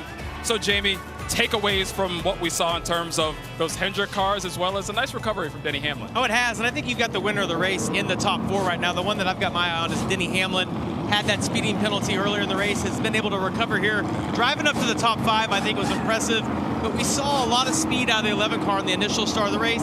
Everybody's had a chance now to work on their car. We're going to find out who has what. Yeah, and as we look forward to stage number 3, we can expect things to get a lot more intense out there. So what are you predicting? What do you see out there? Well, the restarts are going to be chaotic, and we've seen the leader get stalled out, and the run that the guy in 3rd or 4th can get. I mean, the mile-and-a-half racing with this car over the last 3 or 4 years has just been epic. And Vegas, fun track. Clint and Kevin have talked about it. You're 3 or 4 wide. There's so many different grooves to run on this track. A lot of fun to watch. All right, well, we're going to send it back to the boys in the booth, and I'm going to put Jamie to work down here on pit road, see if he can change a tire or something. Yeah, none of that. Take it away, Mike. All right, Josh. All right, Toyota started 4 cars at the front of the field. They led a lot. Christopher Bell and Denny Hamlin led. The Chevys came on. Larson and Byron have had turns at the front. Who do you like? Well, I picked Bell right at the beginning of the day, and I have to ride this horse. I think Bell's going to get it done. What you're saying is you're chickening out on changing. I'm getting a little nervous about it. Well, and that's the interesting part. I feel like the Toyotas have not gotten any better than what they were at the start of the day. And it seems like right now the Chevrolets have been able to make their cars better on every pit stop. So, yeah, the 5 and the 24 have been good. But I'm still sticking with my 11. Well, Hendrick has dominated here at Las Vegas. Led the most laps in 5 of the last 6 here. Won 10 of the last 16 mid-race stages. And 5 of the last 10 races. And there are the winners. You know, none of us said Byron, though. And I mean, he drove right by the 5. Got him in traffic and used Kyle Busch as a pick. That's how you have to do it. But if both of those guys are going to be looking in the rearview mirror, Kevin, I think you're all over it. Denny Hamlin come a long ways in a short amount of time. If we get to the end of this race and you get Larson and Hamlin or Larson and Bell battling, if Byron's in a position to capitalize, we know he's the opportunist. He's going to be all in. Yeah, but Kyle Larson, we saw how aggressive he was with Bell earlier, and that's the unique part about Larson. He'll make you think he's going to run right into you and then stop and give you one lane. Well, most people would. But that's yeah. Well, that's what happened with Bell earlier. I think Bell thought he was going to run into him, but that's something that Kyle Larson does really well. You'll think he's going to squeeze you, but he's still going to give you a lane, but he's going to make you think that there's nothing there. You're going to see the volume turn up right here. I'm serious. These guys are going to go after it. I want clean air. You talked about Kyle. What's wrong with your car? Kyle said on his radio that the tires are going away because he pushed it too hard at the beginning. All right, here they come to the Echo Park Automotive Restart Zone for Stage 3. We've been caution-free today, except for the stage brakes. Larson, Byron, bring them across the line. We're green. Larson got a little better start right there, but that outside lane is connected. Sometimes that will give them a little bit of run, but it'll all come back together off of turn 2 as we see him three wide on the 3rd row. Chase Elliott way up high. Now he has company. 3 abreast. Whoa, here goes Bell. Not waiting. Bell to the bottom looking for the lead. He may get second here, but Hamlin with a big run off the corner up top. Not the restart Kyle Busch wanted at all. Surprised him. Bell Kyle Larson. Larson. Bell surprised him getting into turn 3 there, and he had to lift. Reddick up for 5th.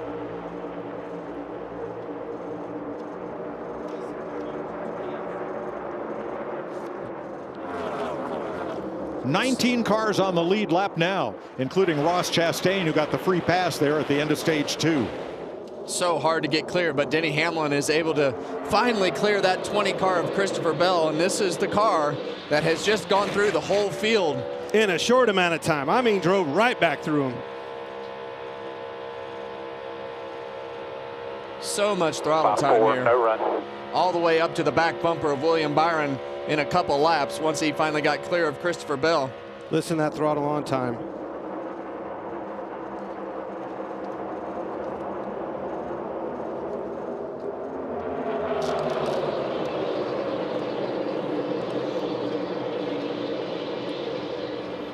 That's impressive, Kevin. Talking about the 11 car, Denny Hamlin. Amazing how fast he drove right back through the field. Yeah, and he's able to run that middle groove on both ends. You see him kind of peek out right there to make Byron think about blocking, so that he ran that bottom lane, so that he had his middle lane clear, able to turn down off the exit of turn 4 right there. But those are the little cat and mouse games that you play. Kind of lean low down the back straightaway, make him look in his mirror, make him think you're going to dive low. That way you get yourself the lane that you want. Now he's down on the bottom of the racetrack, so right back to what we talked about earlier, that car has to be versatile, and right now Denny Hamlin's is. I mean, just hunts the bottom of the track, moves her all around anywhere he wants to go. He can drive right through the bumps. It'll answer the call for sure. And that's the one thing I like about the way that these Gibbs cars ride the bumps. We saw in qualifying, they just seem to absorb the bumps better through turns 1 and 2, but having that mechanical grip is so important at this racetrack in order to get the balance right on your car. Here's the Hornet's Nest back here. They were 3 wide in turns 3 and 4. Everybody jostling position. Right now, Chase Briscoe is in the free pass position in the 19. Well, it's a war back here, and that's an every week thing.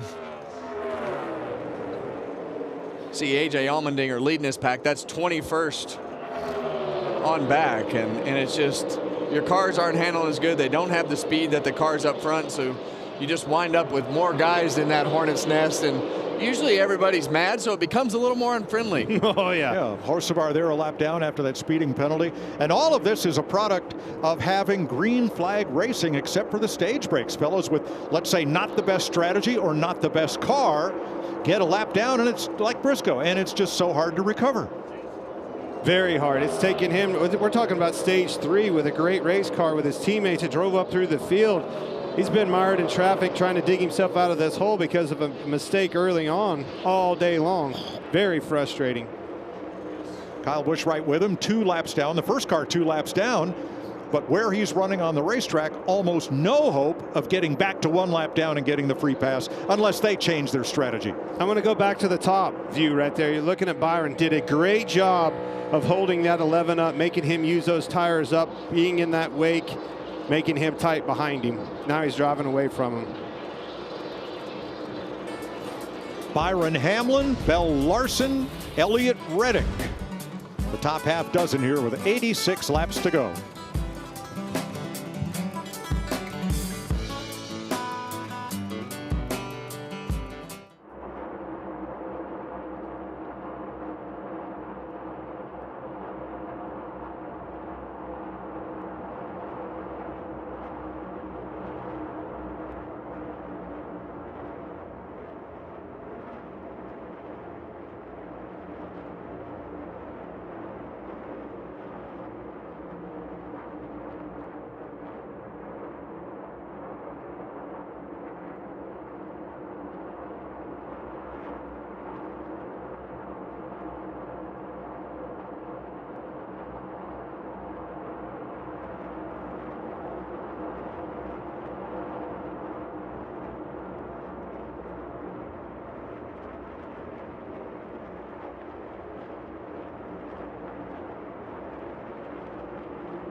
Next week, we're going to historic Darlington. Denny Hamlin, last year's winner. Chase Briscoe's won 2 of the last 3 there.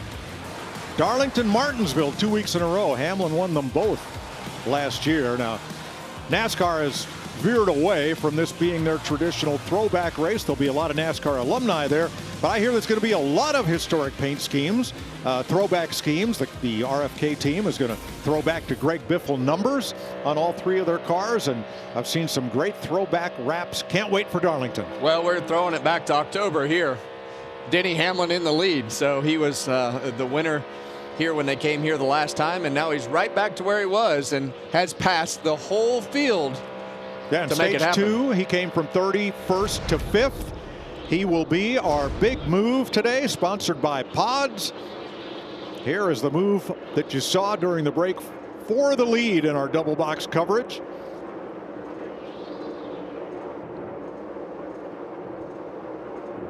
And here's a look at Denny Hamlin's day.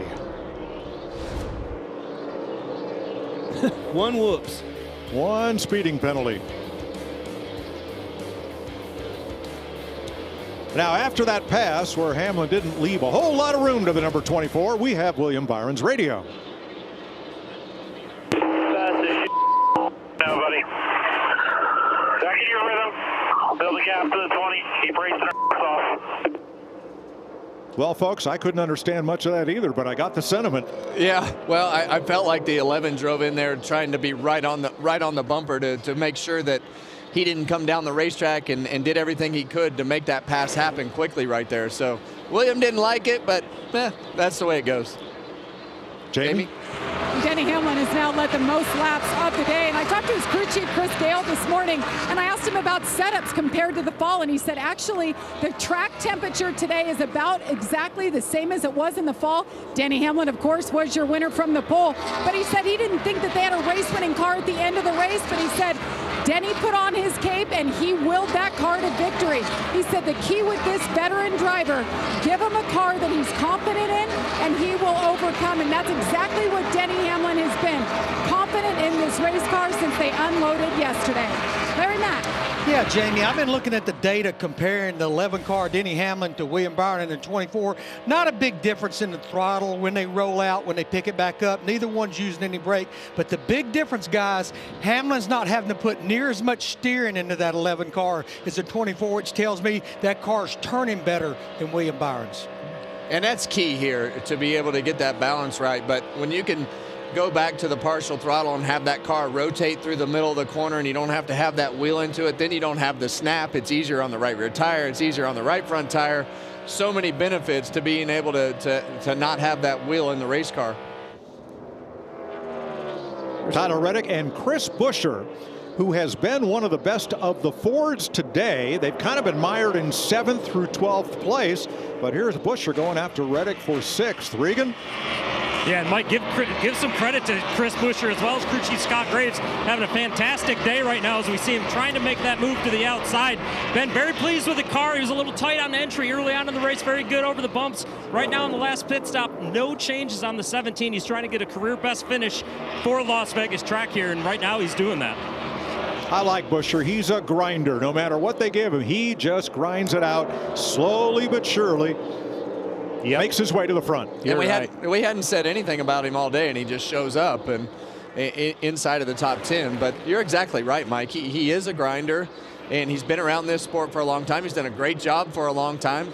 There was a period a couple years ago where I was like, you know, they're going to start winning consistently, and in the last couple years just hasn't done that same thing. But regardless, he always winds up consistently somewhere around the top 10. And I don't mind eating a little crow. As a matter of fact, I love it. I mean, these guys, these Fords, we didn't talk about them much at all, Kevin. Just didn't sell them in a pre-race, didn't think much of them, of what we saw in practice, but they're all grinding it out, doing what they do. I want to talk about RFK, his teammate, Priest, Ryan Priest. He was right up there in that first stage. So 2 of the 3 RFK cars being solid and have done so all day long, grinding it out.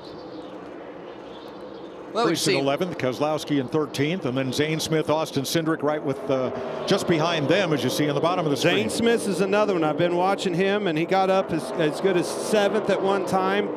was right there in the picture of a restart. Just solid. That's what you have to do. Grind these tough weekends out. Keep grinding. Keep digging. And we need to go home and know where to work and how to improve. Yeah, and you can't make any mistakes. They still don't have cars that are fast enough to go up there and win the race, but you never know, right? Like we've seen the Gibbs cars make mistakes on pit. Well, we've seen a lot of cars make mistakes on pit road with the speeding penalties and all the things that go with it. But if you don't make those mistakes, those are free passes for you and your team. So you got to be very pointed and dot the I's and cross the T's to not make any mistakes. And you got to find a way to be good here, because these 1.5 mile tracks, what some people call cookie cutters, they predominate the circuit.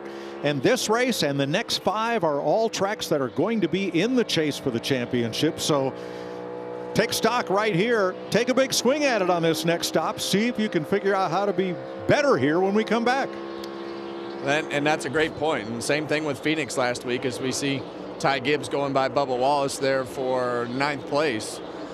The other car that was at the back of the pack with a speeding penalty, he just hasn't quite made it back to the front as quickly as Denny Hamlin did. But still, I feel like that 54 car is pretty good, Clint. Oh, they have been all weekend long. I'm going to tell you, though, it's going to come down to the last stop. Whoever, for the lead, that being said, there just hasn't been a lot of change. And when it heats up and ratchets up at the end, whoever comes out with that clean air and track position, they're going to be hard to handle. I mean, you look down across the board, and the top handful of cars, maybe even back as far as the top 8 cars, are pretty close, lap time wise. We're 34 laps into stage 3, 35 now, with 67 laps to go. Pit stops will be coming up under green again.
.63 laps to go in Las Vegas. Here's your aerial coverage brought to you by Goodyear. Tried, tested, proven, legendary.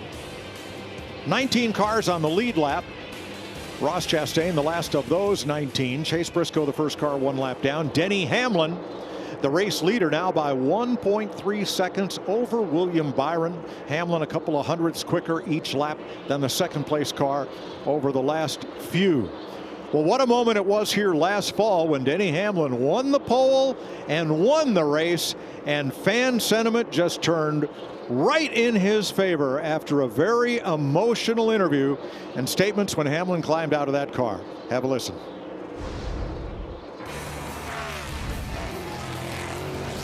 Definitely means a lot. Obviously, want to say hi to my dad, family, back at home, all the friends that came out there for Vegas, hoping we get 60, but I didn't think we were. Just put the pedal down those last 10 laps and made it happen. I think that was the moment Denny Hamlin became a fan favorite, and even people who had previously booed him told me, you know, after I saw that, I wanted him to go and win that championship. And there's a lot of things that happened to Denny Hamlin last year that were really hard for him to have to deal with. And, you know, I think that in the end, Denny Hamlin is one of the fiercest, hardest working competitors in that garage. And I think that when you win all those races and put yourself in a position to keep winning, at some point, you know, you have to respect that. And he went out to be the villain, and I think everything that happened over the last couple years has really kind of calmed that down, and I think everybody sees how genuine those moments were and how much they meant to him. Well, racing's certainly a family sport. It takes family to get you to the opportunity. We've covered it. Everybody's heard the Hamlin story. Is no different than a lot of them. They gave everything, sacrificed everything. Everything you've ever done in life was all in on this effort to get, you know, your dream to come true. And certainly the emotion showed that there when he won last year. All right, here comes Ryan Blaney, surrendering a top 10 spot for pit road. He's going to have to back it up after overshooting the pit. Going to get fresh Goodyears and Sunoco race fuel with that Poet zero carbon bioethanol. Well, and that's exactly what we've been talking about all day. You can't make mistakes on pit road. You know the pit boxes are slick. You know that the timing lines are short in the first section right there. And it's just every year we come here, mistake after mistake after mistake on pit road. Larry, does this draw anybody else in? I think it will, Mike, because splitting it. In fact, we've got a battle for the lead right now, Mike. William Byron underneath the 11. He kind of used Michael McDowell as a pick there. When we were riding along with him and I was listening to Kevin talk, he lifted big time off of 4. We got a car around off of 4. That's Zillich. I believe that's Connor Zillich who's around. Caution. Yellow comes out. I heard that Denny Hamlin lift off of 2 and a big push. And I was like, well, that was kind of odd all by himself. Didn't take long, Byron around him. All right. Cindric was on pit road, and he completes his stop. So was Cole Custer. Yeah, you see the front of that car of Connor Zillich has damage on it right there. It's caved in, but that's going to put Blaney in a bad spot. I think he's maybe, did he hit the wall or was somebody trying to pit in front of him? I've seen that before. Oh, he hit. Yeah, there's damage there to the front.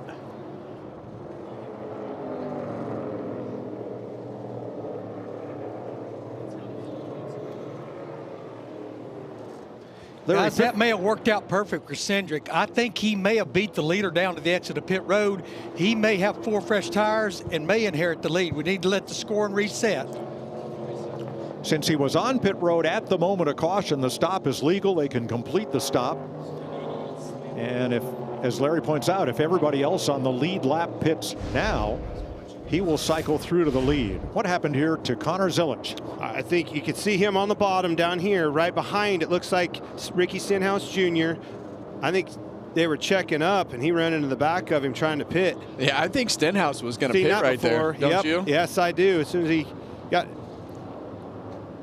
yeah, for sure. Wasn't as bad as last year, but same thing. Green flag pit stop. They were checking up in front of him, and he didn't get the memo. Well, that is the first caution for cause today. Not the stage breaks, but an incident on track. And here is Connor's radio. Sorry, I didn't see his hand out the window.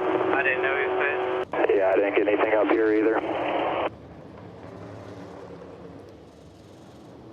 Well, everybody's misfortune is somebody's good fortune, and in this case, it's Chase Briscoe. He has fought all day to overcome a speeding penalty back on the first stop of the day, and now, finally, with 55 laps to go, he'll get the free pass. Well, he has a good race car, but that early penalty just put him so far behind with everything that happened and where he was in lap traffic, and hasn't been able to put himself in a spot to get that lucky dog until now. So he's going to put himself back on the lead lap, and he's going to go forward, because I don't think he has a winning car, but I think he has a car that's capable of finishing up towards that top 5. And that's what they need. Their points pile is small. Yes. It does not have a lot in the kitty right now, and I think that they need to get a good finish out of this, because they've got no stage points today. So it's put them a little bit further behind than what they had even started. But they have a way better car than the points that they have scored today, and can at least minimize that damage with a solid finish. All right, pit road will be open this time. Larry, will this get us into a window where we can run to the finish from here? Yeah, absolutely, Mike. Remember, 60 to 64 laps, and we're going to go back racing with probably just around 50 or a little less to go. So this could be the final stop. No mistakes, guys. We can't have a mistake on pit road. We've seen so many of these things get shaken up today. Speeding, loose wheel, roll a tire away. Can't have it happen right here if you're going to win this race. Remember the 20 car, #1 pit stall, being on the pole with a fast pit crew as well. Here they come, Regan.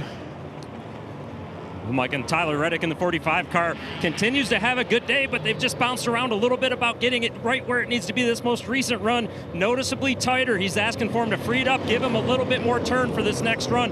In the 9 car, Chase Elliott has been fighting the right rear a little bit, but this last run said that he likes it the most that he has. He felt like it ended that run in a really good spot. Jamie? William Byron in the red, white, and blue car, number 24, said, I want to turn better for the first 30 laps, but the last 20 laps, I need to be able to put the gas down easier. Denny Hamlin, meanwhile, he wants to be a little bit better on the long run. Just got too tight there. He said, we're good on the short run, and that is where William Byron is vulnerable. #1 box. Thank you, boys. Clint's happy. His pick is back to the lead. Christopher Bell wins the race off pit road from Denny Hamlin and William Byron.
52 laps to go. Christopher Bell back to the lead after a lightning fast pit stop, and they've had a bunch of them today. Let's meet the pit crew for number 20.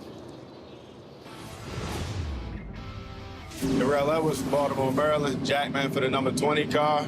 I played at High Point University basketball. Shout out to the Panthers. Peyton Moore, Fueler, former linebacker at Kennesaw State University, and a special shout out to my superstar wife at home. Will Cooper, tire carrier. I played football for Alabama and was on the 2017 national championship team. Michael Hicks, rear tire changer, and I love a bowl of Frosted Flakes at night. Blake Houston, front tire changer, former Catawba College baseball player. Frosted Flakes are good anytime. Come on. Look at this. Why do you try to qualify good on Saturday, Kevin? Exhibit A. Going to be able to buy those boys some more Frosted Flakes. Yep. A great stop and the number 1 pit stall. Now, Larry, we talked about Austin Cindric possibly cycling through to inherit the lead, but that didn't happen. Why? Yeah, he was on pit road. There's 2 ways you can stay on the lead lap. If you beat the leader to the end of pit road, if you're pitting beyond the start-finish line, which is where he's at. He's 3 boxes beyond the start-finish line. If he'd have been pitting before it, all he had to do is beat the leader to the start-finish line, but he did not beat him to the end of pit road, so he is a lap down. But he's one of many that took the wave around right there, including Ryan Blaney. Cindric and Blaney took the wave around, so we'll restart with 20 cars on the lead lap. Chase Briscoe got the free pass. So 20 contenders here. It'll be 50 laps to go when they take the green with Bell and Hamlin out front. Well, this is when they get wild. That's right. It's time, as here they come to the Echo Park Automotive Restart Zone. I'm not lifting for you now, Kev. 2 Toyotas leading 2 Chevrolets and Buescher's Ford. Here we go.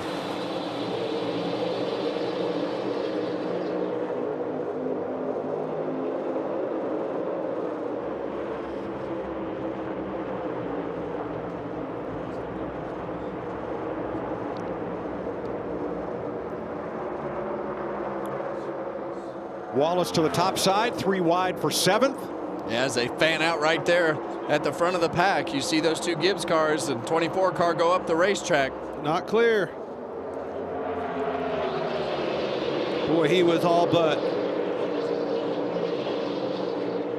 Well, they've got a little bit of distance, but the first Hendrick car is Chase Elliott. We've seen Kyle Larson kind of have a little bit of issue on pit road right there. He's making up a little bit of ground on the outside of Ty Gibbs, but Chase Elliott is the first Chevrolet there in 3rd. And Chris Buescher moves up to 4th on the break. He's the first Ford.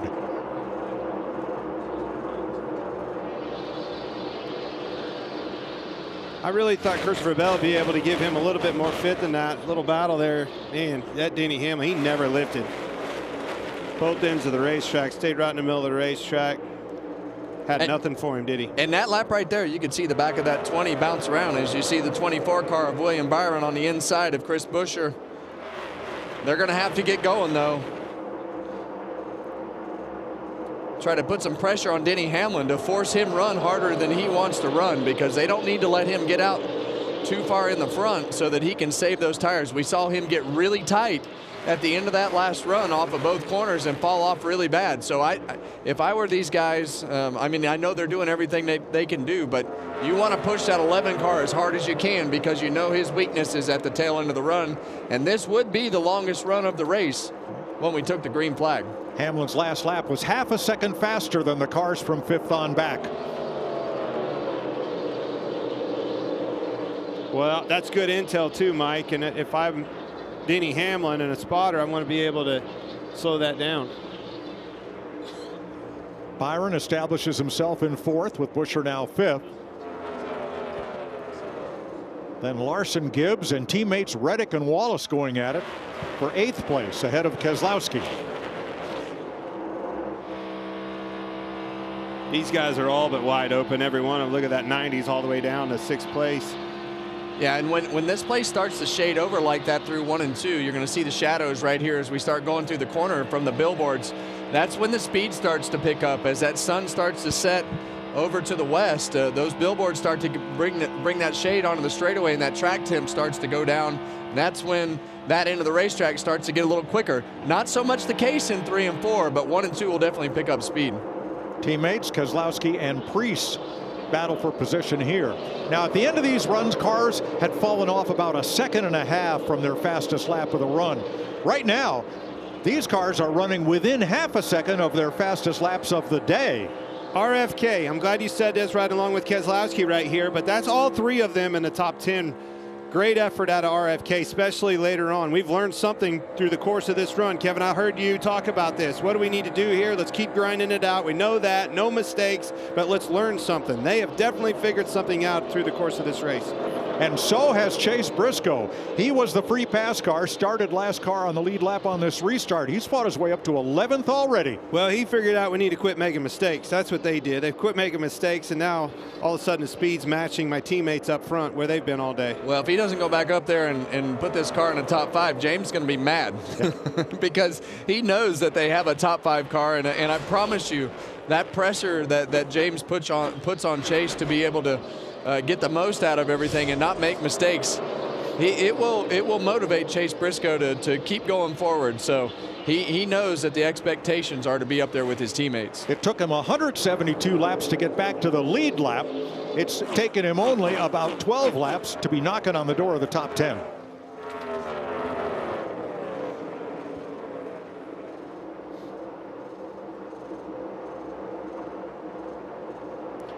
Hometowner Noah Gragson on pit road for an unscheduled stop.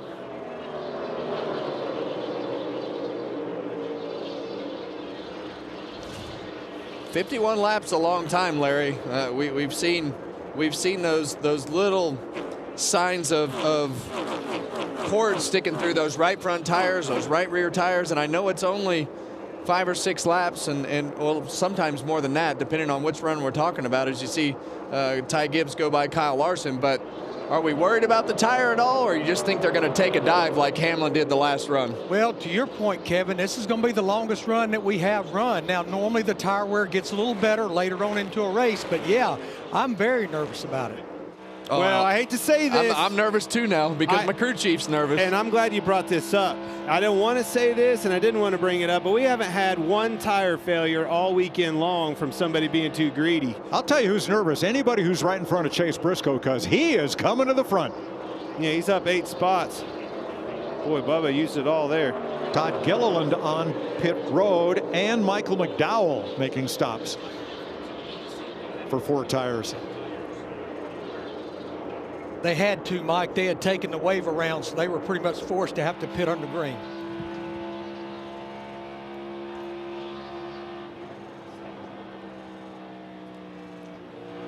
Bubba Wallace, he's been quiet today, but he's had a great start to the season, running 9th right now, and scored a lot of points to start the season. See Chase Briscoe get that nice run off of turn 4 down into turn 1.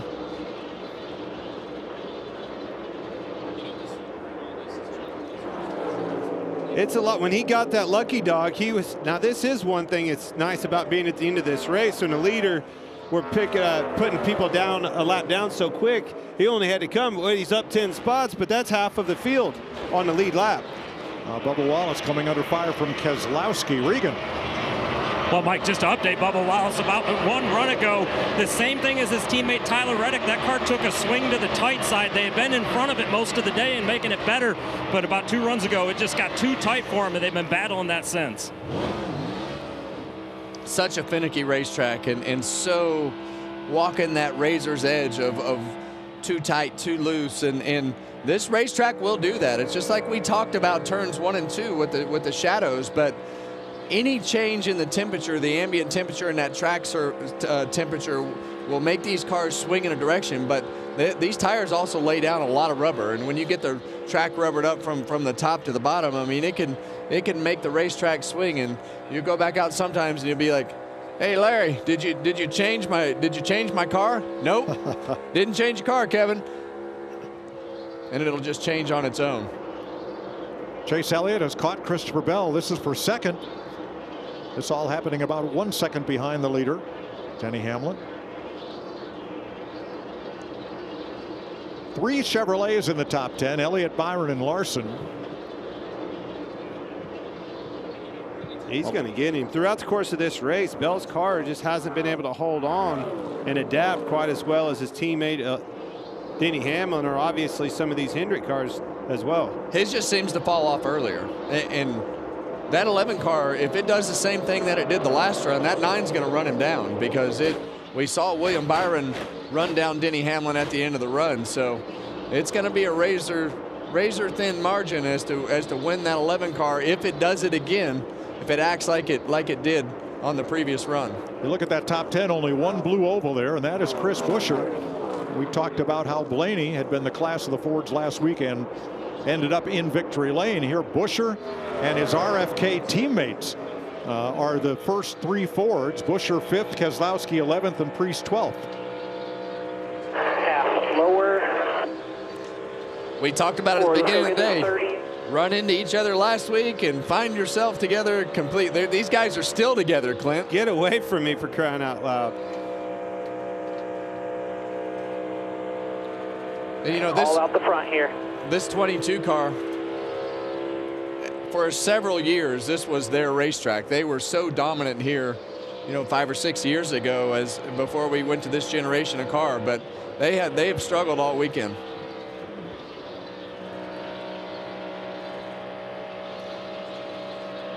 See Denny Hamlin still on the bottom of the racetrack there through 1 and 2, and that's pretty much been the preferred line, but we've seen him run the middle of the racetrack, and maybe that answers the question why he's not running the middle of the racetrack. That 34 car is running his middle lane, but we've seen throughout the day as the leader catches lap traffic, it really drags that second place car up quickly, because it takes so much time to work yourself through that traffic. And these guys will be a harder pass, because remember, Mike, they just pitted. Yes, they were just on pit road, and that's what put Gilliland 3 laps down.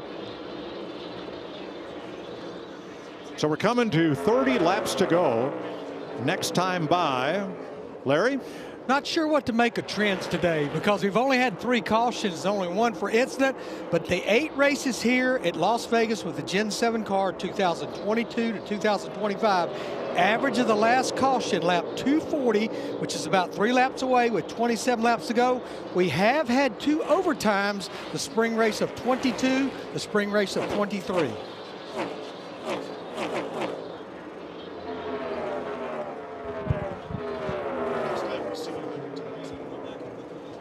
Third place battle here. Byron on the inside, Bell.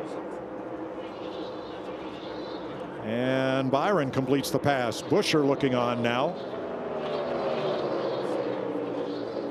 3rd, 4th, 5th. It looks to me like the same trend that we had the last run, with William Byron starting to make his way forward as we get about halfway through, a little past halfway through this run. So they're about a little more than 2 seconds behind the leader. Behind them, Ty Gibbs 3.5 back. Kyle Larson 4.3 back. Chase Briscoe, what a great recovery. He's picked up 10 spots since the restart. We've talked about what he's had to overcome today after having a speeding on the first green flag stop. But look at his Instagram and look in the mirror up to the upper left, right there. Do you see the flashing blue lights? He got stopped on the way to the racetrack, so he's had to overcome that as well. Yeah, and the bad part about it at this point is, with a car that fast and having that mistake, are just not scoring those stage points for him, because he's so far buried in the points. And now you've got guys that you want to race with and contend with that have gotten stage points and going to get a decent finish, so you've really not made up anything. So mid-race, lost ground. We talked about 3 of the 4 Gibbs cars in trouble. Briscoe speeding on a loose wheel. Denny Hamlin speeding. Ty Gibbs speeding. Oh, they're in trouble. 3 of the 4. Well, now they're all in the top 8. What a rebound. How about Denny Hamlin's day from his radio remix?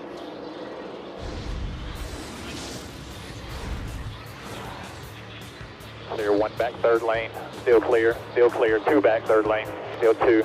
Green checkered here, nice work. Good job there. They're saying the 11 and the 54 both too fast entering section 1. Are we for sure a penalty? He's checking. My official did say we were speeding. Still up there barely, chasing you down the hill. You're clear, clear, clear. In line, going to the bottom. Nice work. And now, last fall's winner here has a 1.6 second lead on Chase Elliott and William Byron.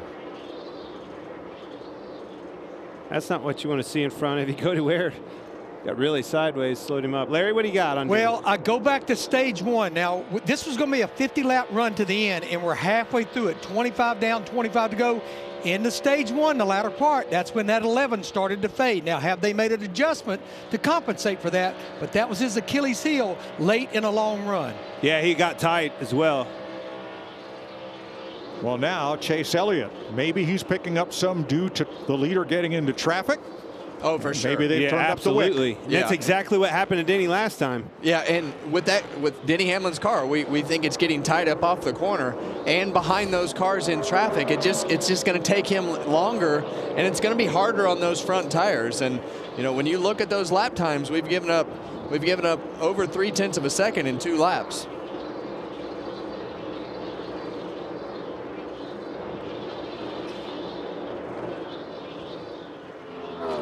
And these lap cars are not cutting him any slack either.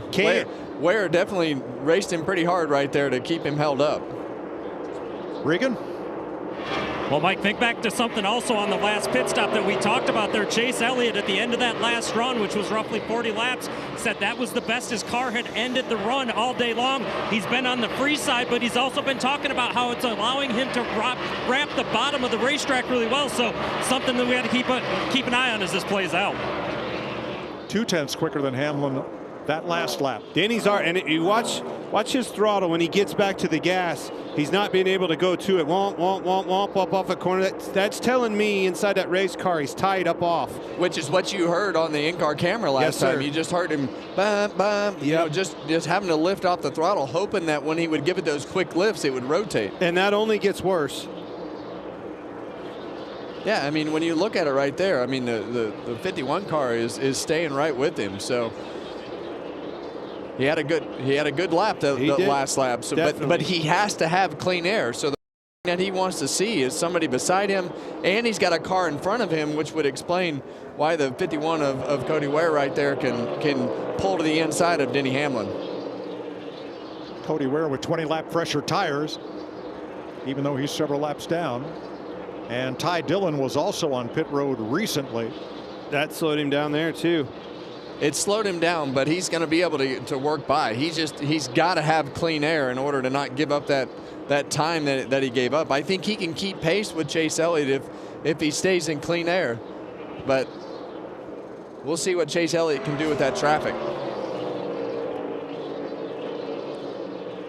Hamlin now with about half a straightaway of clean air in front of him. It might be easier for that Chevrolet to pass those other 2 Chevrolets. What do you think, Glenn? Yeah. Well, you look over and one of them is 3 laps down, the other one's 4 laps down, so they'll probably make it easier on him. Now, one of the quickest cars on the racetrack these last 4 or 5 laps has been Ty Gibbs, and he's run down Chris Buescher. Here they battle for 5th. Yeah, and that's what we saw out of this car yesterday in practice, was really, really good long run speed. It's kind of been hit or miss today, but that's the hard part about this racetrack. Sometimes you drive in there, the thing's tight, and then the shadows start coming over onto the racetrack in turns 1 and 2, so you adjust, and then the track shifts. So you know, it's a confusing day from a team standpoint and from the driver's seat, but Ty's done a good job. Kept his head on all day, put himself in a position to work his way back forward, scored some stage points in the first stage, and is able to put himself in the 5th right here late in the running of this race with 17 laps to go. And we're back to close to where we started the day with 3 Toyotas in the top 6, 2 Chevys, and Buescher's Ford. Well, some of that's cleaning the messes up, right? But I mean, Buescher, we've talked about him earlier, and he is so impressive with just grinding these races out and doing it the hard way, and always quiet, always steady, no mistakes. Now let's go back to 17th. Chastain and Blaney 15 seconds back of the leader, so about half a lap down. but battling hard here for 17th, because in this new chase format, every point, every position counts. No more win and you're in. You need consistent good finishes over 26 races.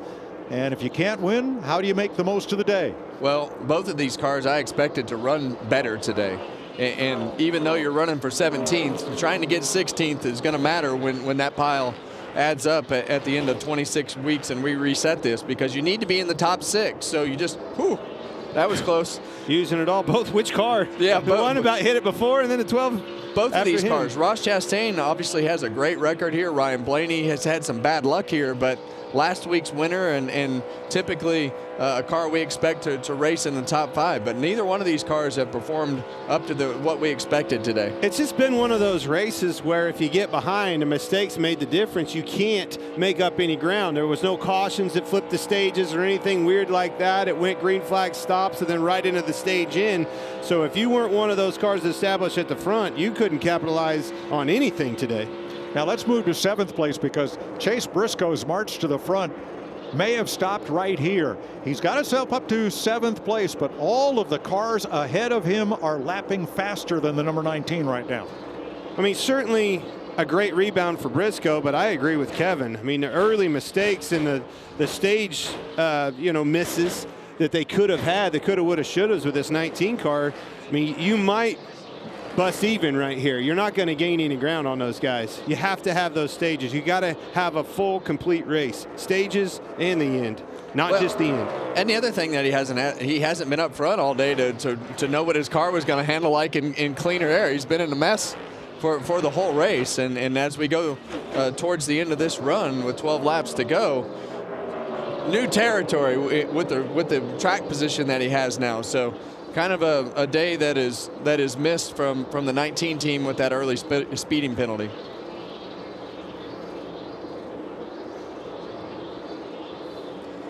You know, we've been talking about manufacturers, and we always talk about Team Penske, but right now the top 3 Ford drivers are all RFK. Buescher in 6th, Keselowski in 11th, who's been running long every green flag pit cycle, and Priest back there in 12th. Good day for RFK, to be sure.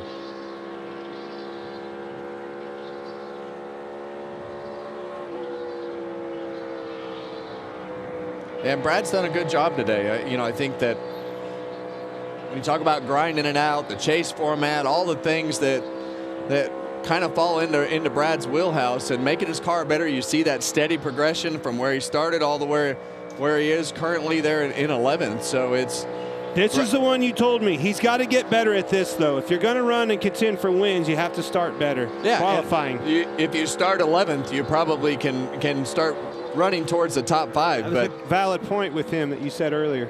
In 10th place, just in front of his windshield, that's Bubba Wallace. Is what's between Brad and a potential top 10 finish with 10 laps to go in Las Vegas.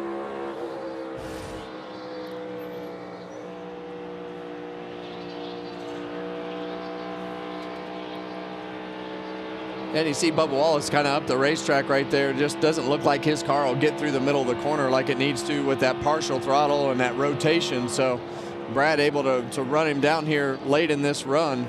Been a solid day for Bubba Wallace, though. Actually back in second points, back around Blaney after his win last weekend. So steady Eddie with this 23 team of Bubba Wallace.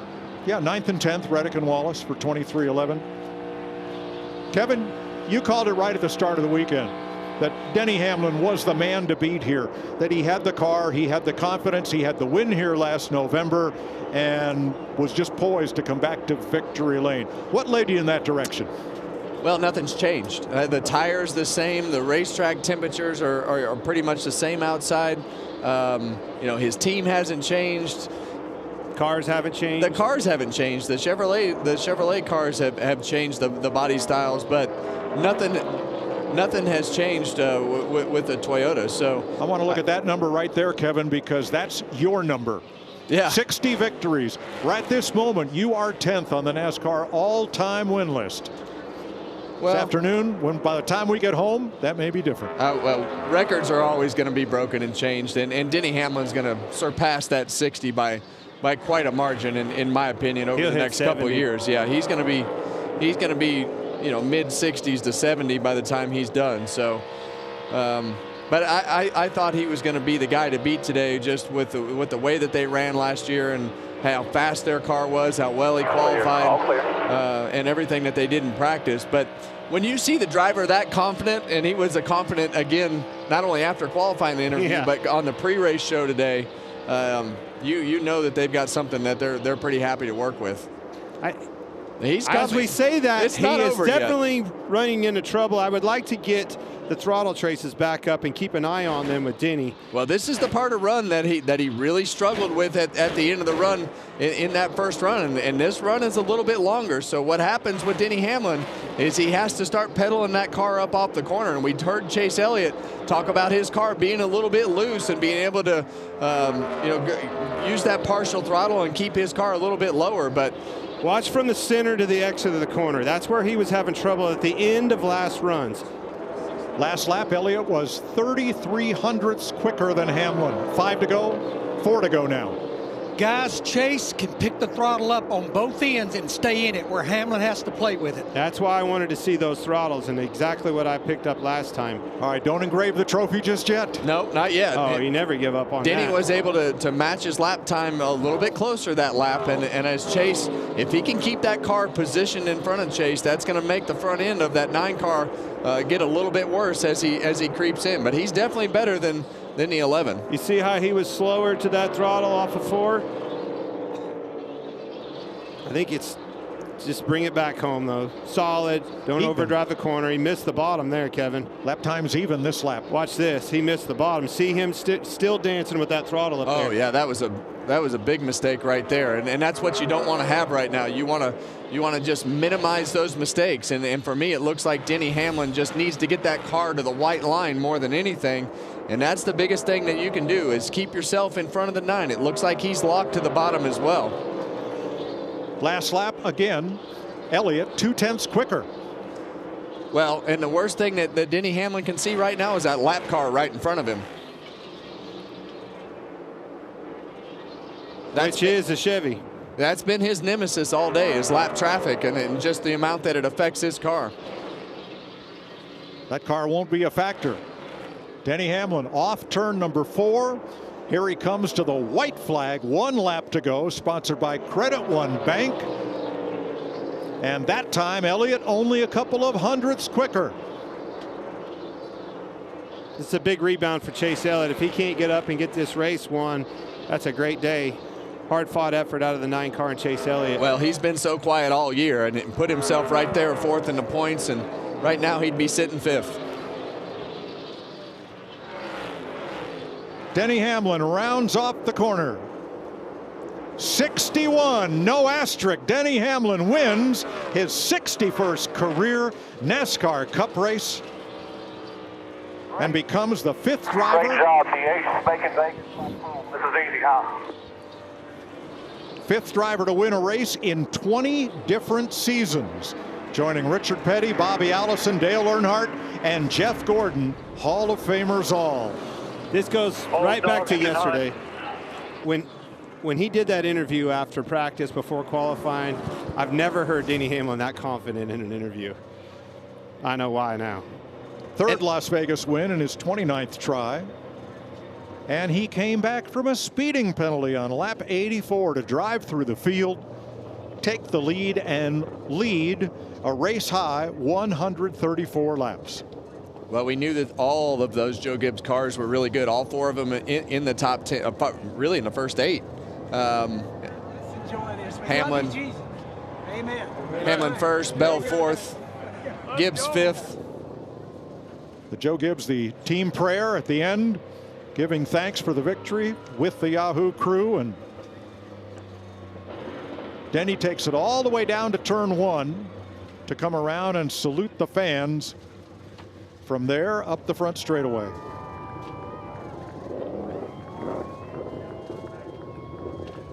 Last win for Joe Gibbs Racing was Talladega in October, 6 races ago, as they become the 3rd team to win this season.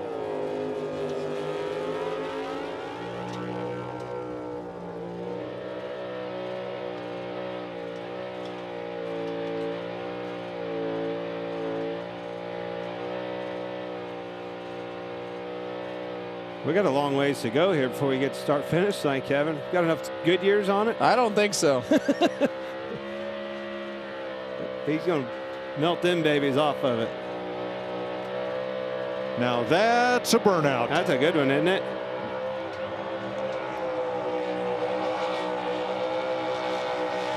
I think he's going to make it.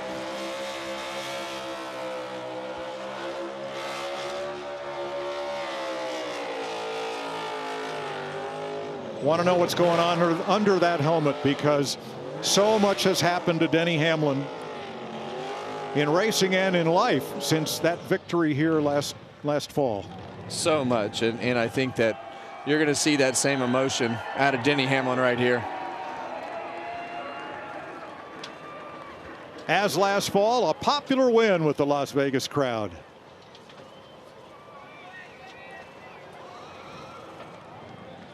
And former teammates Suarez and Chastain talking it out on pit road.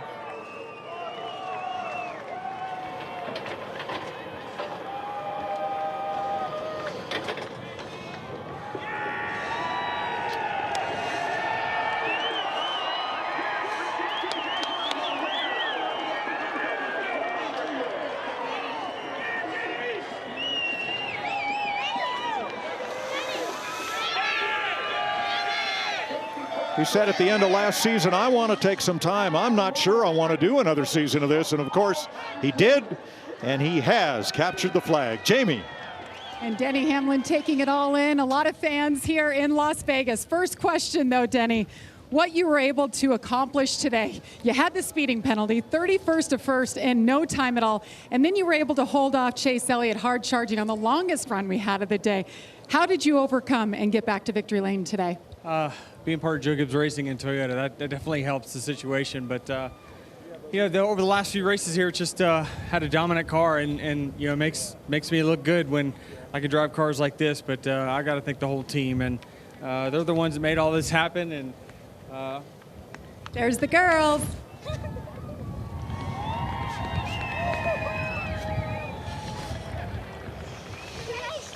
I know. Denny's family all here, and Denny, Mike just mentioned it, what you've been through personally with your family in this off season. That coming into Daytona, you said you weren't even sure that you were ready to get back behind the wheel. What did it take for you to get back behind the wheel and back here with your family winning?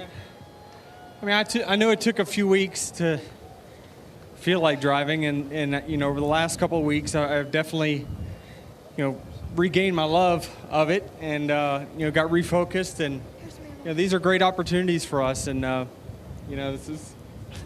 Tell Mom to come on in, Jordan, baby boy.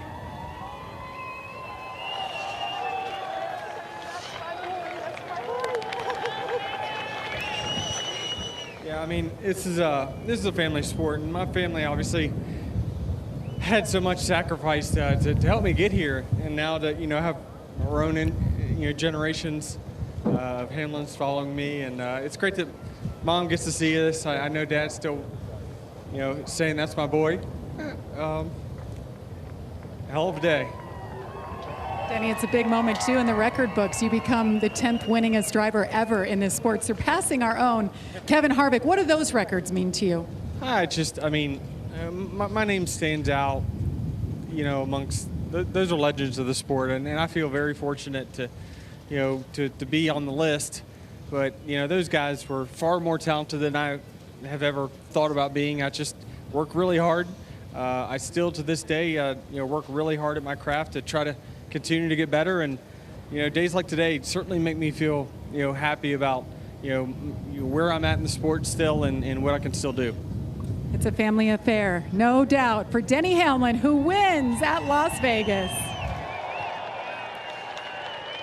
What a happy family.